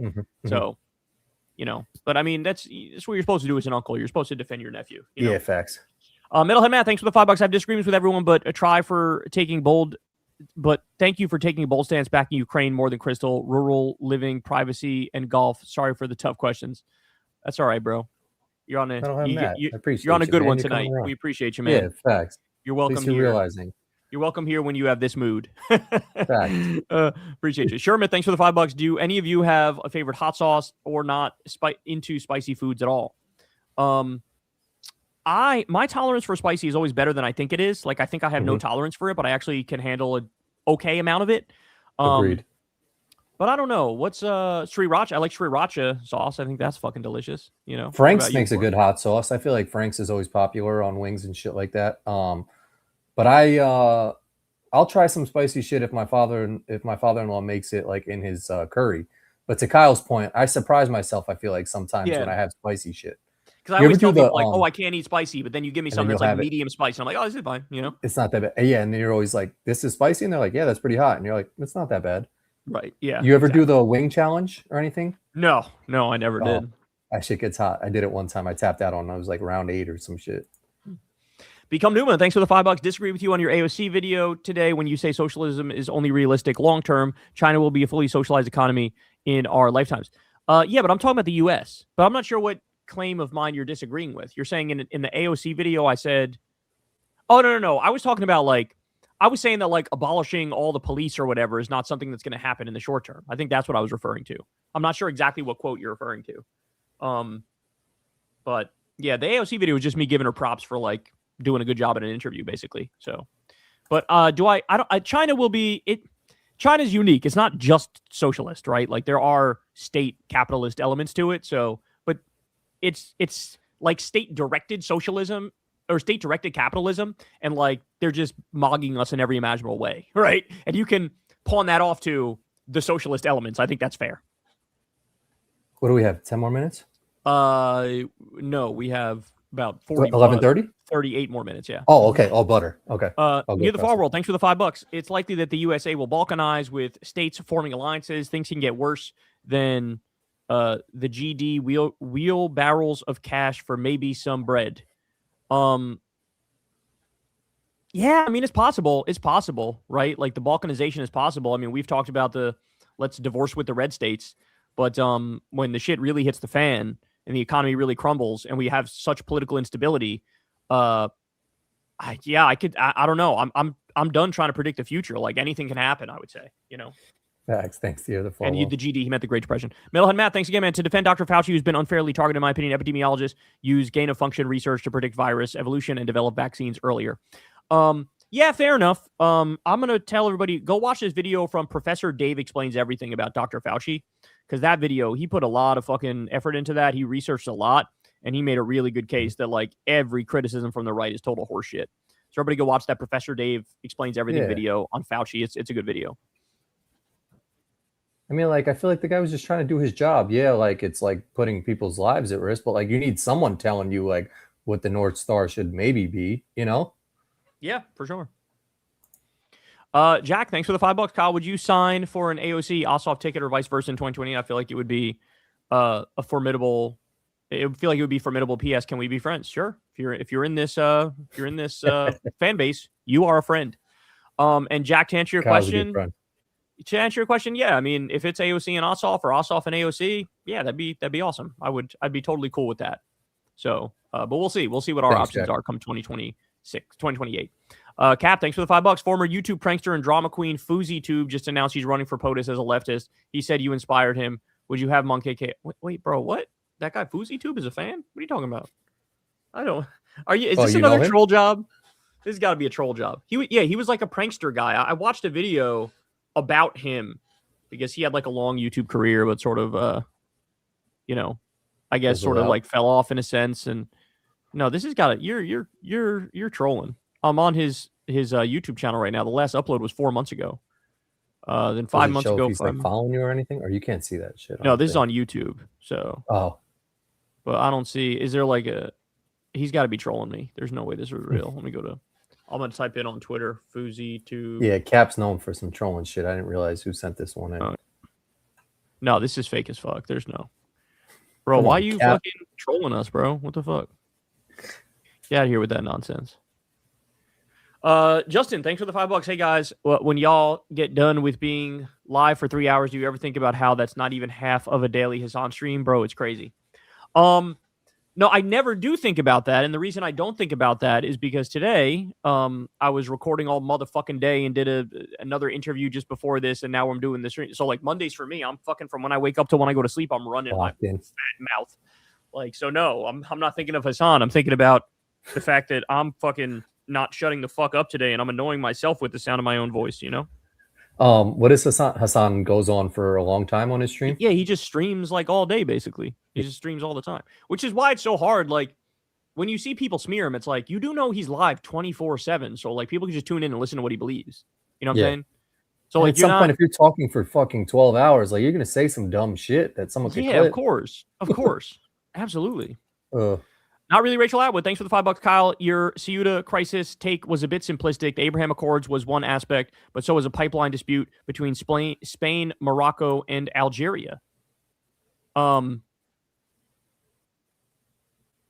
Yeah, but didn't Israel just take credit for it? You had all these, the Israeli government officials were like mocking Spain for it. Like, no, it was sort of like planned. It was planned that all those people rushed into Ceuta. But if there's other aspects of it, about Spain or about Algeria or a pipeline, in my research, I didn't see anything about that, but perhaps you're right. And I'm just ignorant on that. Thanks, Rachel. Inconspicuous typos. Thanks for the $5. Planning on checking on the election results in Wisconsin tomorrow. You think a Hong victory would be good for progressives running for president in 2028? Yes and no. Yes, it's good anytime a progressive wins anywhere, but she has to win. She has to win the governorship, I think, in order for us to feel like it's a total win for us. Because she's the one that I'm actually most worried about, because she's the one that has the most skeletons in her closet with old posts and shit like that. So I'm rooting for her and I support her. But I'll see what happens in the general, because I am sort of afraid that normies might be scared away from her. Particularly, they'll defund the police or whatever the fuck type shit that she was on in the past, or no more Thanksgiving or whatever. Like, I know she's just trolling. I know she's just posting some shit, but like, they're going to hang that over her head, and we'll see how well she can like flip that into support for her and parlay it. You know what I'm saying? So if she wins the general, if she becomes the governor and the first socialist governor in our history, then that would be like, oh, this is a big deal going into 2028, you know? That's tomorrow? There could be the first socialist governor? No, tomorrow's the primary. And she's very likely to win the primary. But then she'd have to run in the general and win that shit. And that's what I'm saying. In order to prove the medal, I need to see that shit, you know? Facts. Yeah, Wisconsin would be a tough one. Awesomely curious. Thanks for the $5. Hi, Kyle. Call for a wealth cap of $5 million. It only affects 3.7% of U.S. households. Plus, we can use the money for special programs. Maybe. I'd have to think about that one more and read about the upsides and the downsides. To me, that seems maybe a little bit low. But in your defense, there was a time where we had a top marginal tax rate of 93%. And it was basically for all money that was above like $3 million a year or something like that. Right. But that's income. That's different from like net worth. So to have a wealth cap of 5 million. Yeah, I don't know about that. I always said, you guys know my spiel. I've said on the show that like, we should have no billionaires. It should be all money over 999 million should be taxed at 100%. That I'm comfortable saying that. You could even maybe talk me into nobody having more than 500 million. But, you know, I feel like once you get into maybe 100 million, but once you get into like cap the wealth at 5 million, I don't know about that. That seems a little strong for me. That's a little strong for me. You know what I'm saying? Because then you also can't have like, I don't know, with if the cap is that severe, then people can't like nobody could actually, like, I'm thinking of like NBA owners. Nobody could like own an NBA team because you don't have the capital to own an NBA. You know what I'm saying? Like, it's impossible to do certain kinds of business that way. You know what I'm saying? Yeah, five's a little low. Yeah. Paustian, thanks for the $5. Who do you hate more? Voters who go back and forth between reps and Dems, or voters who always vote Republican? Voters always vote Republican for sure. Because at least you can make a plausible argument that somebody who's flipped back and forth is like an independent and like, you know, can be swayed. The people who are just down the line Republican, it's like you are lobotomized. You have the brain capacity of a trout. Bro Taco, thanks for the $5. Just found out that my now ex-girlfriend supports Trump in Israel and has been lying to me for a year. Should I be worried she's a Mossad agent? I don't think so. But the fact that you have a shit fetish is now going to come up on the internet. So sorry, bro. That's you got to hold that L. She knows all the kinky ass shit you're into. She knows about your diaper fetish. She knows about you know, you like being a baby and she has to feed you and burp you. Yeah, your little micro penis fetish. She knows about all that now. Noah Winar, thanks for the $6. Hey Kyle, how would you rank the last 3 Democrat presidents from best to worst, and why exactly? And would you say that HW was the last sane Republican president? No, I wouldn't say he's a sane Republican president. I'm not sure there is such a thing, since like Lincoln is probably the last sane Republican president. But to answer your question, ranking the last 3 Democratic presidents, you got to go Obama's the best, Bill Clinton's the second best, Biden's the worst. And the reason I say that is because Obama gave us the Iran nuclear agreement, gave us the Cuba deal, gave Obamacare. us Obamacare, which is not as good as it should be. It's not Medicare for all or public option, but it did give a lot of people health insurance. So Obama's number 1. And number 2 is Bill Clinton. Bill Clinton sucked on domestic policy, but he was much better on foreign policy. Way fewer wars, way fewer war crimes, I guess you could say. Biden was number 1 because his domestic policy agenda was good, but he armed and funded a genocide, which made him plummet all the way to like last of the last 3 Democratic presidents. So that would be my ranking. But you can make an argument for Biden above Clinton got his Clinton. meat wet. Clinton got his meat wet. But you can make an argument for Biden above Clinton if you want to, because Biden's domestic agenda was way better than Clinton, but his foreign policy was worse because of the funding the genocide. But anyway, there you go. Offensive Humor, thanks for the $5. What's up, my brother? As soon as I clicked on the live stream, Kyle literally was saying that he was in Joe position. Man, talk about Kyle out of context. He was in J.O. position. Not sure what he's talking about to you. Oh, jerk off position. Oh, yeah, this part when I was like that. Yeah. I was like, what the fuck That'd is be a J.O.? good time to enter. True, yeah. Awesome and Curious, thanks again. Hi, Kyle. Could you please cover the Florida races? Angie for Senate, Larkin for Florida 25, and Manley in Florida 20. Love from Chicago. Yeah, I mean, we've been talking about Oliver on the show. Angie Nixon is my low-key GOAT. She's got a very difficult race running for U.S. Senate, but we've had her on Crystal Kyle and Friends. I'm a big fan of Angie Nixon. She's a real one, man. Like, I really hope she does well. I hope she wins. That would be amazing if she were able to win in Florida. But Larkin, that race is allegedly close now. Manley, I'd have to look into, but yeah, shout out to all of our Texas candidates holding it down. You guys are awesome out there. Reflector, thanks for the $5. Hot take. I don't know if Bernie wins in 16 because of corporate Dems, lobbies, and media. Some number would back Trump, and even more would try to spoil Bernie. Does he tap Hillary for VP? If not, does she back Bernie like he did her? The DNC, Capitol, and its shills would remain very anti-Bernie. Yeah, I hear you. You're right that he's up against a lot of institutional power, but you got to remember, like, that election Trump won all because of the outsider shit he was saying, all because of like the I'm anti-establishment, I'm not going to outsource your jobs, I'm going to stop the wars. Like, that was his whole that was where all of his power was derived from. And Bernie nipped that whole shit in the bud, because Bernie's like, you're lying. You're not going to do that shit. And I'm actually going to end the wars. I'm actually going to give people health care. And so I find it hard to believe that Bernie would have lost. And I guess I do have a slight disagreement with you. I know he's going to be up against Capitol. There's no doubt about that. But I actually think that Hillary and every like elected Democrat would have had to bend the knee, because once somebody becomes the standard bearer of the party, they're undeniable. So like you're seeing this now with Abdul in Michigan. You see Kamala and Obama immediately are like, all right, yeah, let's do it. Let's try to get you elected. And like, they don't agree with all of the stuff he supports, but like that they realize this is the standard bearer of the party now in this state. So it would have been like, there would have been all the Democrats would have supported Bernie and he would have gotten more independence. I think he would have won in 16. But thank you for the thought exercise. Appreciate it. Zrocool, thanks for the $5. Sorry if I'm late to the party on this one, but has anyone ever commented on the fact that Corin sort of looks like Dave Smith? I think people have said that before, right? Yeah, but what was the other guy that they said that you look like? There's another guy who used to do like pranks. I'm blanking on his name, but Joey Salads it was. Yeah. I pulled his photo up. I think it was more. I see more of that guy, but I could see a stretch for Dave Smith, but I see more that guy, the Joey Salads guy. But facts. There you go. Shake you later. Thanks for the $5. Hey, I just want to say hi. We only have 3 months left to the midterms, but our victory over AIPAC and Trump will be complete soon. Patience. Hey, we'll see. But, Trump's barely hanging on, man. Trump's like barely alive. He's barely sentient and functioning anymore. So, I'm watching this shit. Yeah, he's falling asleep during the day. He's got bruises popping up out of nowhere. Like, he's on borrowed time, homie. We're witnessing the end of something. I'll say that much, Facts. QC man, thanks for the $5. Disappointing conservative Ed Case. I saw this. Won the Hawaii congressional primary Saturday. Hopefully Flanagan and Hong will win on Tuesday in Minnesota and Wisconsin. Yeah, again, Hong is a big favorite to win the primary, for sure. Peggy Flanagan is, I believe it's a close race with her against Angie Craig. So we'll see. But Hong, I kind of have faith she'll win. Flanagan, I'm not sure, but we'll see. I hope so. I hope that's right. Go vote for them, man, if that's your state. Why Paustian? Paustian, thanks for the $5. You used to disagree with Americans being stupid, but now you say half are stupid. What changed?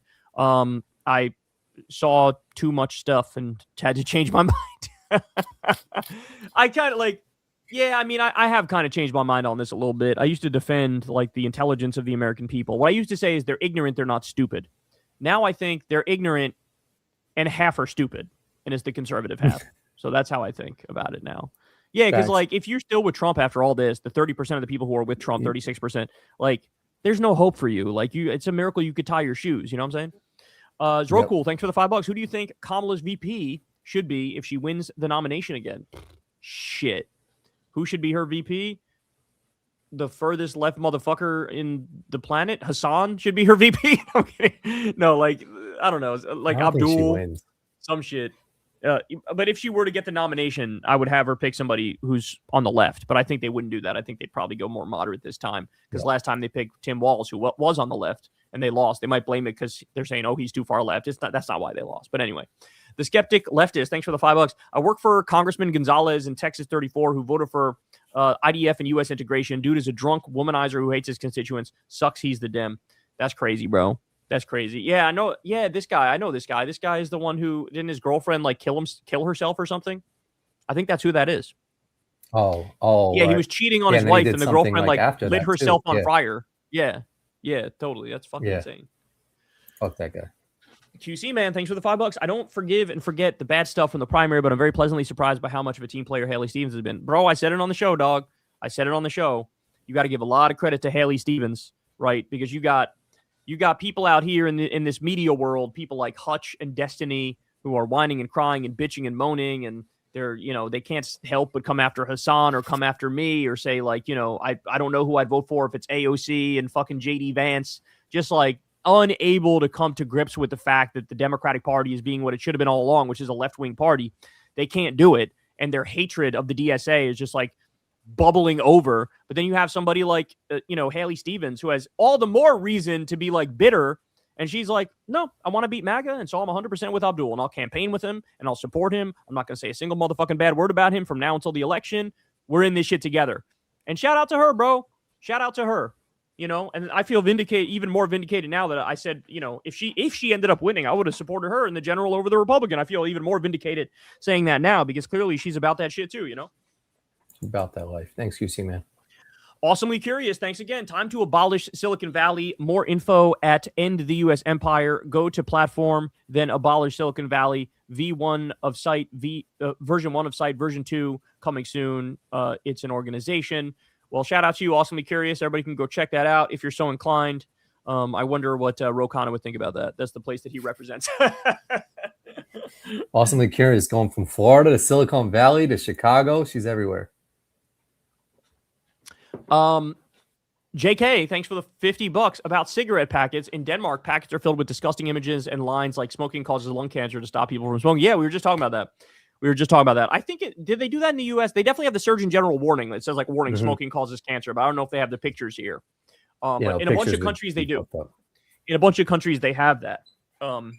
So yeah, they're warning everybody. I would not buy some shit if there was pictures on it. I mean, that's the goal, right? They don't want you to do it. Yeah, facts. Become Newman, thanks for the $5. Mao Zedong is the reason China isn't a Zionist slave state like India. He is a hero to the people of China and the working class around the world. You're not allowed to say that, because if you say that, you support the mass murder of millions of people, or so I'm told. That's what people say. So anyway, there you go, my friend. Appreciate you. Offensive humor, thanks for the $5. All right, guys, what's your go-to breakfast on vacation or on a I don't give a fuck type of morning? No healthy BS like avocado toast. Also, your go-to ice cream at the ice cream truck. All right, let's take this one by one. My go-to breakfast on vacation or an I don't give a fuck type morning. I'll tell you right now because I just sent it to Corin this morning. So I woke up, I was hungry, had to order some shit. I ended up getting a strawberry cream cheese bagel from a bagel place near me. Too. It wasn't even in New York. I looked at the bagel and I was like, that looks like a good-ass bagel. Oh, dinky stinky, amazing ass. Plain bagel toasted with strawberry cream cheese. Wow, delicious. Yeah. What about it had on like that a first golden glaze on it? I'd either go like just a bacon and egg scrambled on a roll with some salt, pepper, ketchup on that bitch, or like a cheddar cheese omelet. But what's becoming more popular is you've seen like these. They got like fruity pebbles, like waffles and pancakes and shit like that. Like they're getting funky with some breakfast shit. I could fuck up some pancakes too. I'll say those donut spots, like the duck donut spot. Yeah. Like, ooh, that's banging. Yeah. Crazy. Throw some sprinkles on anything and some whipped cream, like on a vacation on some pancake type of shit is next level. But delicious. Yeah. What's your ice cream truck? So the first thing, I haven't had ice cream for the ice cream truck in a hot motherfucking minute. But I will say, when I was a kid, it was the WWF ice cream bars. Yeah. Yeah. I would have those shits all the time. Now as an adult, it's like the like strawberry shortcake ice cream. Yep. You know what I'm saying? With like the crunchy thing. Shit. Yeah. That shit. That's what I would get. That's a banger. I like the chocolate eclair. I also like they used to have this white shark that was kind of like a lemon ice, but it was and then just the old fashioned rocket ship looking shit like red, I know white, what and blue. About. Yep. Smooth, fruity, banging. Doesn't melt too much. You can eat that whole shit. Like that's a banger. QC man, thanks for the $5. Loser Superman Dean Kane tried to say on Twitter, Abdul El Sayed, not really a high school football captain of his team, was instantly fact checked in his thread. Oh, they're trying to go after Abdul, man. It's so fucked up how like Islamophobic and bigoted these people are. It's so crazy. Like he truly is like the all-American boy, and they're like, no, you can't be that. You're brown, and it's like, sorry, he is. You know what are you gonna do? But yeah, Trump tried to hit him with that photo of him and his wife, like, and put his shit up next to it. And it's like, bro, you're an Epstein pedophile, yeah. right? And she was allegedly a prostitute. Like, you're not helping your case here, you know? Honeymoon Alone, thanks for the $5.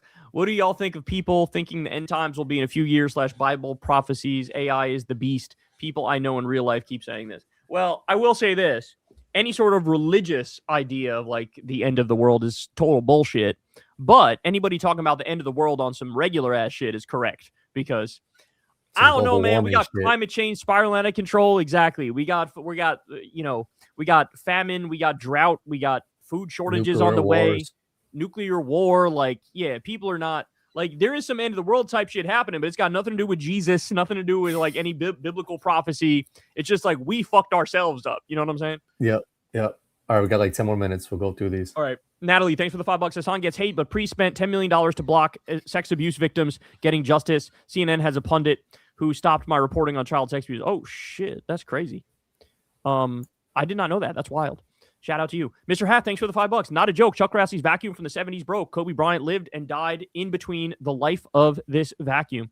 True, but also a vacuum is never alive, actually. So, you know, it is what it is. But Yes, old Beth died. We heard. Tarun, thanks for the $50. Blessings and fortune upon you. Oh, Kulinski and Korinski.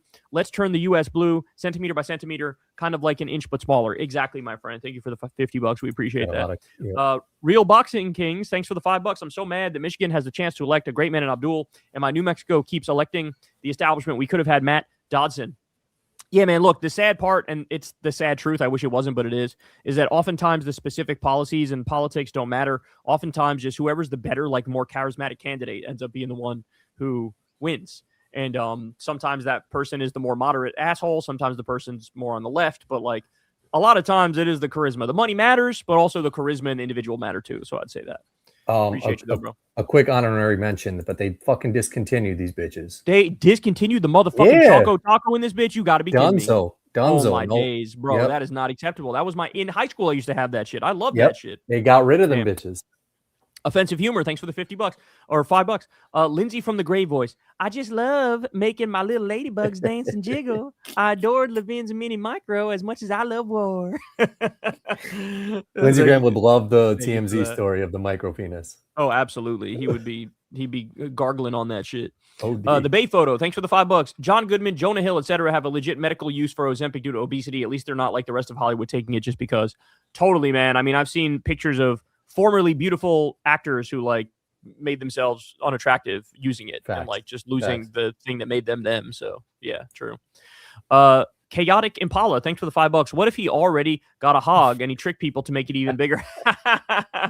he wants his 8-incher to be like a 12-incher. He's working on that. Oh my god, that'd be terrible. That'd be a good trick. Snack Barnett, thanks for the $5. As a urologist, I can say micropenis is very real. The enhancement surgeries aren't FDA approved, cash only, and have many complications. Well, that is fucking terrifying. And I bet you've seen a lot of dicks, bro. If you're a urologist, you probably seen some big ass dicks. You've seen some tiny ass dicks. You've seen some medium ass dicks. There's been a lot of dicks.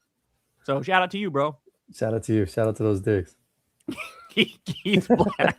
Thanks for the $5. Fun question for both of you, gents. You get a superpower. What is it? Secondly, would you go superhero or not?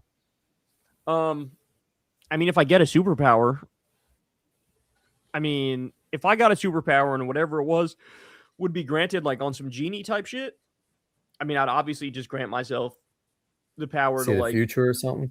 Just give world peace, right? Like if I can get a superpower, it's like I could just deliver world peace. Well, I would do that shit. So yeah, I'd be a superhero and just deliver world peace, you know?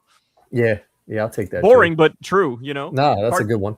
Cartoon, thanks for the $5. Thoughts on the new Daily Wire movie trailer? I did not see the new Daily Wire movie trailer. You're talking about the Jonathan Major shit? Yeah, I haven't seen it, so cannot comment on it, my friend. Rob Sashicum, thanks for the $5. The WNBA should say, take estrogen or get bottom surgery, then you can play. Let's see how serious they are. That I actually believe completely. I think that's the right way to go about it. I think the right way to go about it is to say, if you mean it, take the medication and get the surgery. Yeah. You know, that's it. Okay. And then we'll consider it. Go ahead. Let's see you do it. Snip, snip. Here we come. Like not gonna happen about it. Know? So yeah, do that shit. Yeah. That's a good way to. Keelan, thanks for the $5. Would you rather have a bowl of Lindsay's ladybugs every morning for breakfast with a special sauce on the side until 2032 or Trump's third term? Neither one of them bitches. And you are not going to get me to answer your terrible hypothetical. Not fucking happening. Fuck the ladybugs and fuck Trump. one's 9N. Thanks for the $5. Hey, Kyle, can we get a what's in the bag? Driver, woods, irons, wedges, putter. Sure. What's in the bag is a 2016 Callaway XR16 with Project X 6.5 extra stiff shaft cut down to 45 inches. D0 swing weight on the driver, played at 10 degrees. Then I have a 2 hybrid at 16 degrees. That's like a King Cobra from like 2016 or something like that. Then I have a 21 degree Cobra 1 length hybrid, which is the length of a 7 iron. Then like 4 iron to sand wedge are all 1 length as well, the length of a 7 iron. Project X 6.5 shafts in there, 2 degrees upright, the irons play. Then I have the Justin Rose Axis 1 putter that he used to use but doesn't use anymore, which is like a putter that like keeps the face sort of pointing towards the hole the whole time. Like it's like not a toe hang putter or a face balance putter. It like tries to keep the face square the whole time.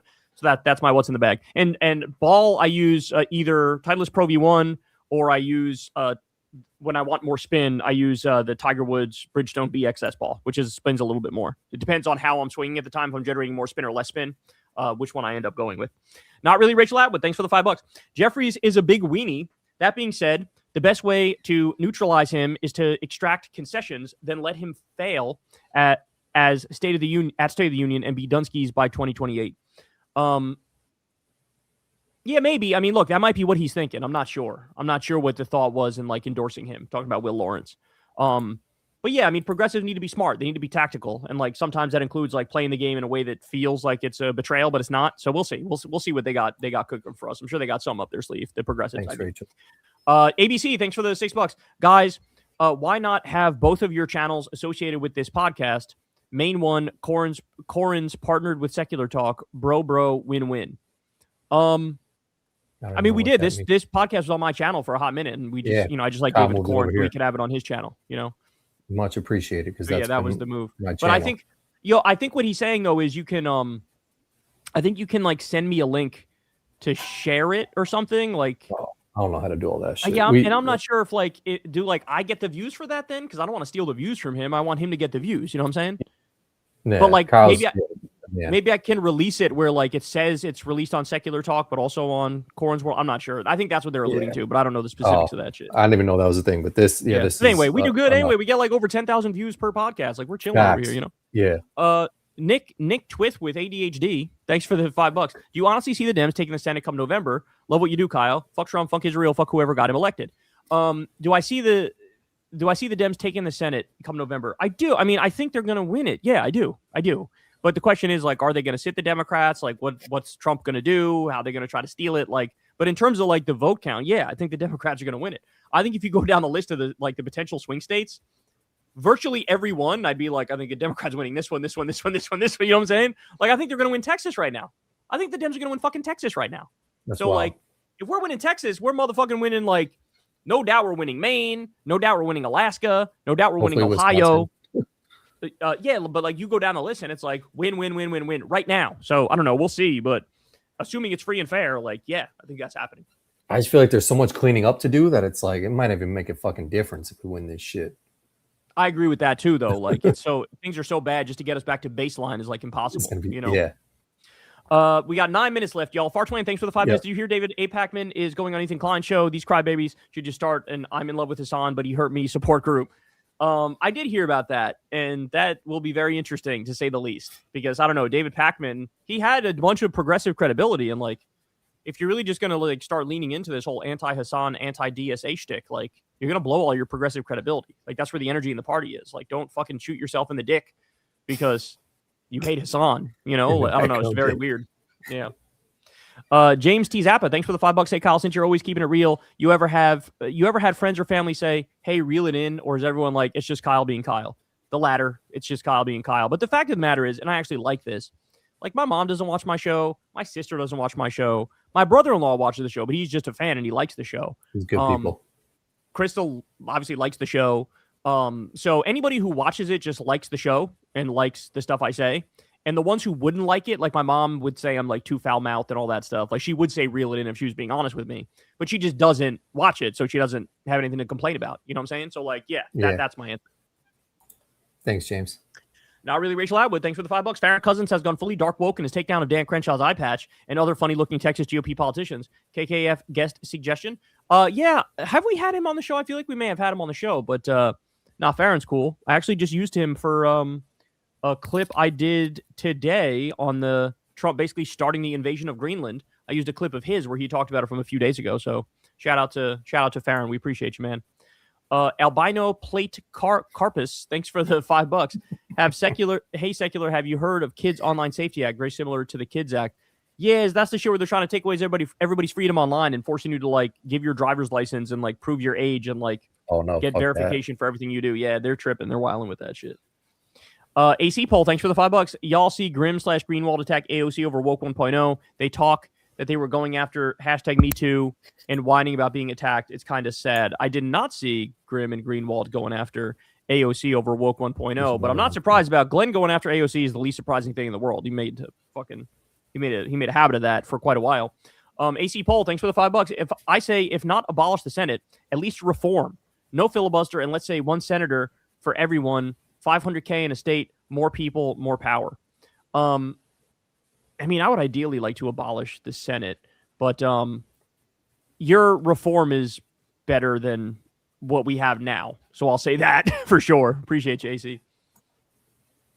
Albino, thanks again for the $5. Sorry I had more, but chat not working. I know that war in Iran and the IEC are important, but don't let age verification laws get buried. Yeah, no, it's crazy the shit they're trying to do with like, just trying to take away the freedom of the internet. They're also just trying to take away like freedom, period. Like with all these flock cameras that they're putting up everywhere, it's kind of crazy that they're just like mass surveilling and nobody fucking like bats an eyelash and they're just building it out, Samurai, thanks for the $5. We need to change the rules of the Senate to make it more efficient, like the House of Representatives, according to Article 1.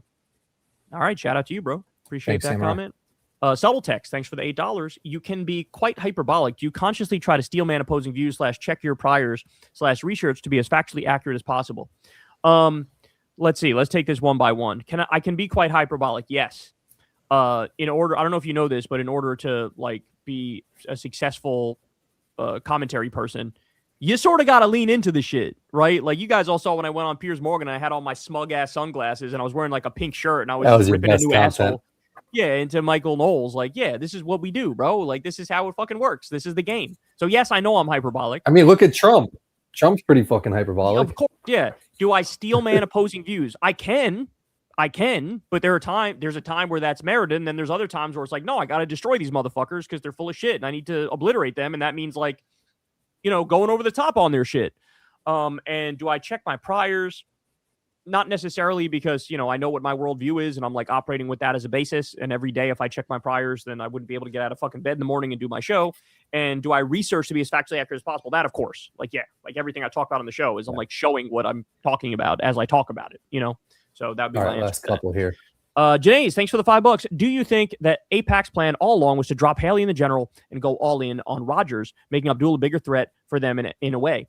Janae's, that is 100% correct. That is exactly what they were doing. And they broadcast it. They basically said it.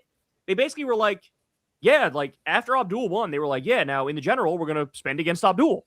And if Haley had won the primary, they would have said, yeah, we're going to support Mike Rodgers in the general.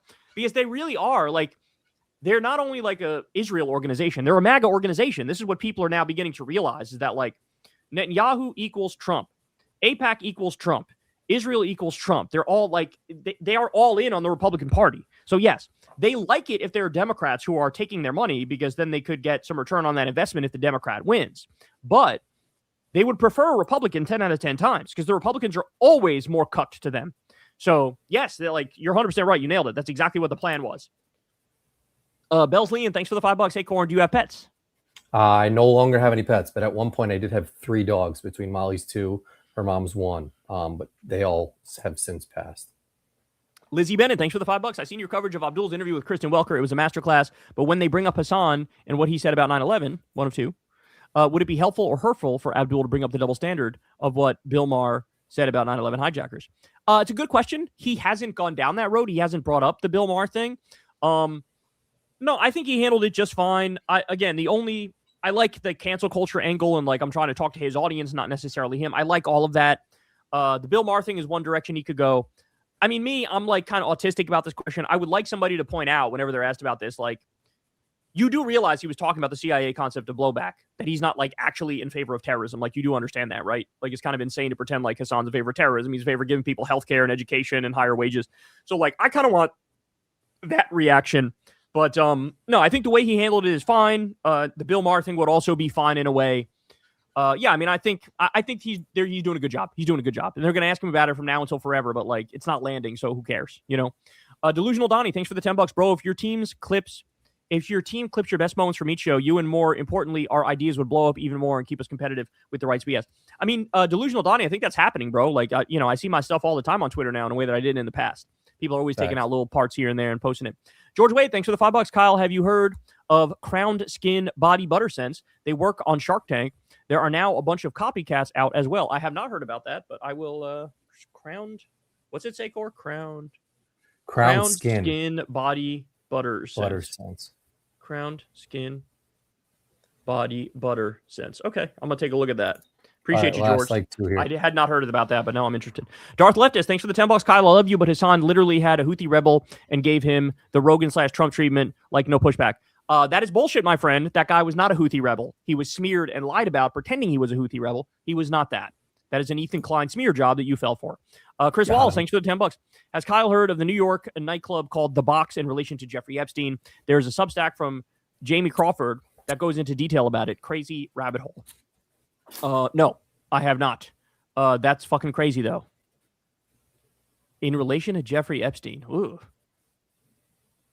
Ugh. That's gross. Jen Hug, thanks for the $10. Can't think of a question, but just want to say you guys rock and help me keep me sane, both politically and emotionally. Well, thank you, Jen. Appreciate that. Thanks, Appreciate Jen, for that. All right, last two. Last one, last couple. Sage and Candle, thanks for the $5. Detectives took DNA to match my birth mother. Ancestry broke the case after 52 years. More, okay, Jane Doe has a name.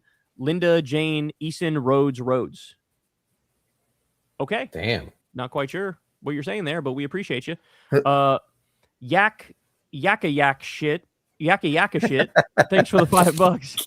If there was a God who tried to kill Trump at least 6 times, but the deal with the devil covered him during Vietnam. I mean, he was dodging his own personal Vietnam, which was STDs from orgies, as you know. Correct. All right, we'll end on this one here because I know the answer to this one, and then. Brett McIntyre, Kyle, do you watch The Sopranos? I've been binging it. Trump is basically a real-life Tony Soprano times 1,000. Both are powerful sociopaths. I think that is very disrespectful to Tony, who's not nearly as insane as Donald Trump is. Tony's killed way fewer people than Donald Trump has. But yeah, I watched The Sopranos. It's literally a masterpiece. I think it's one of the best shows ever made. Definitely top 3. I don't think anybody could argue outside of the top 3. You know. All right, Kyle, we love you. You've had a full day. You said of chatting, so we appreciate you. Thank you, bro, for answering. We had 180 super chats tonight. That's, I think, the most we've had in a while. Holy shit. Shout out to you guys, man. Appreciate all you guys watching. Hope we got to all of them, and we'll see you back here. I'll see you tomorrow, but we'll see you back here next week as well. Appreciate it. I love you, bro. Thank you, bro. Get some rest. Later, talk to you later, guys. See you guys next week. Thanks for rocking out. 180 is crazy. We're going up. And I realized thing. So my videos, the full stream post on my live tab in my YouTube channel, but now I can upload the whole thing to my main feed, which will get pushed out more. So hopefully more people start rocking out. Sorry if I missed it, Pac-Man. I'll get you next week. Sorry, bro. I was trying to get to some of the bigger ones because they're coming in hot and heavy now, man. So hit with something, or I'll try and get you next week. Paco Marco 8094. Love you guys. Who's got the last word? We hit like 100 and probably 60 things tonight. My mom. Does my mom get the last word tonight? Nick, my man's already off. We'll get you next week. Send it in. Thank you, though. All right. Love you guys. We'll see you next week. Jesus Amaro fell off a little bit. He watches Corin's World better than Elmo's World. It'll end there. Thank you, Cookie Monster. All right. Love you guys. See you next week. Peace out, everybody.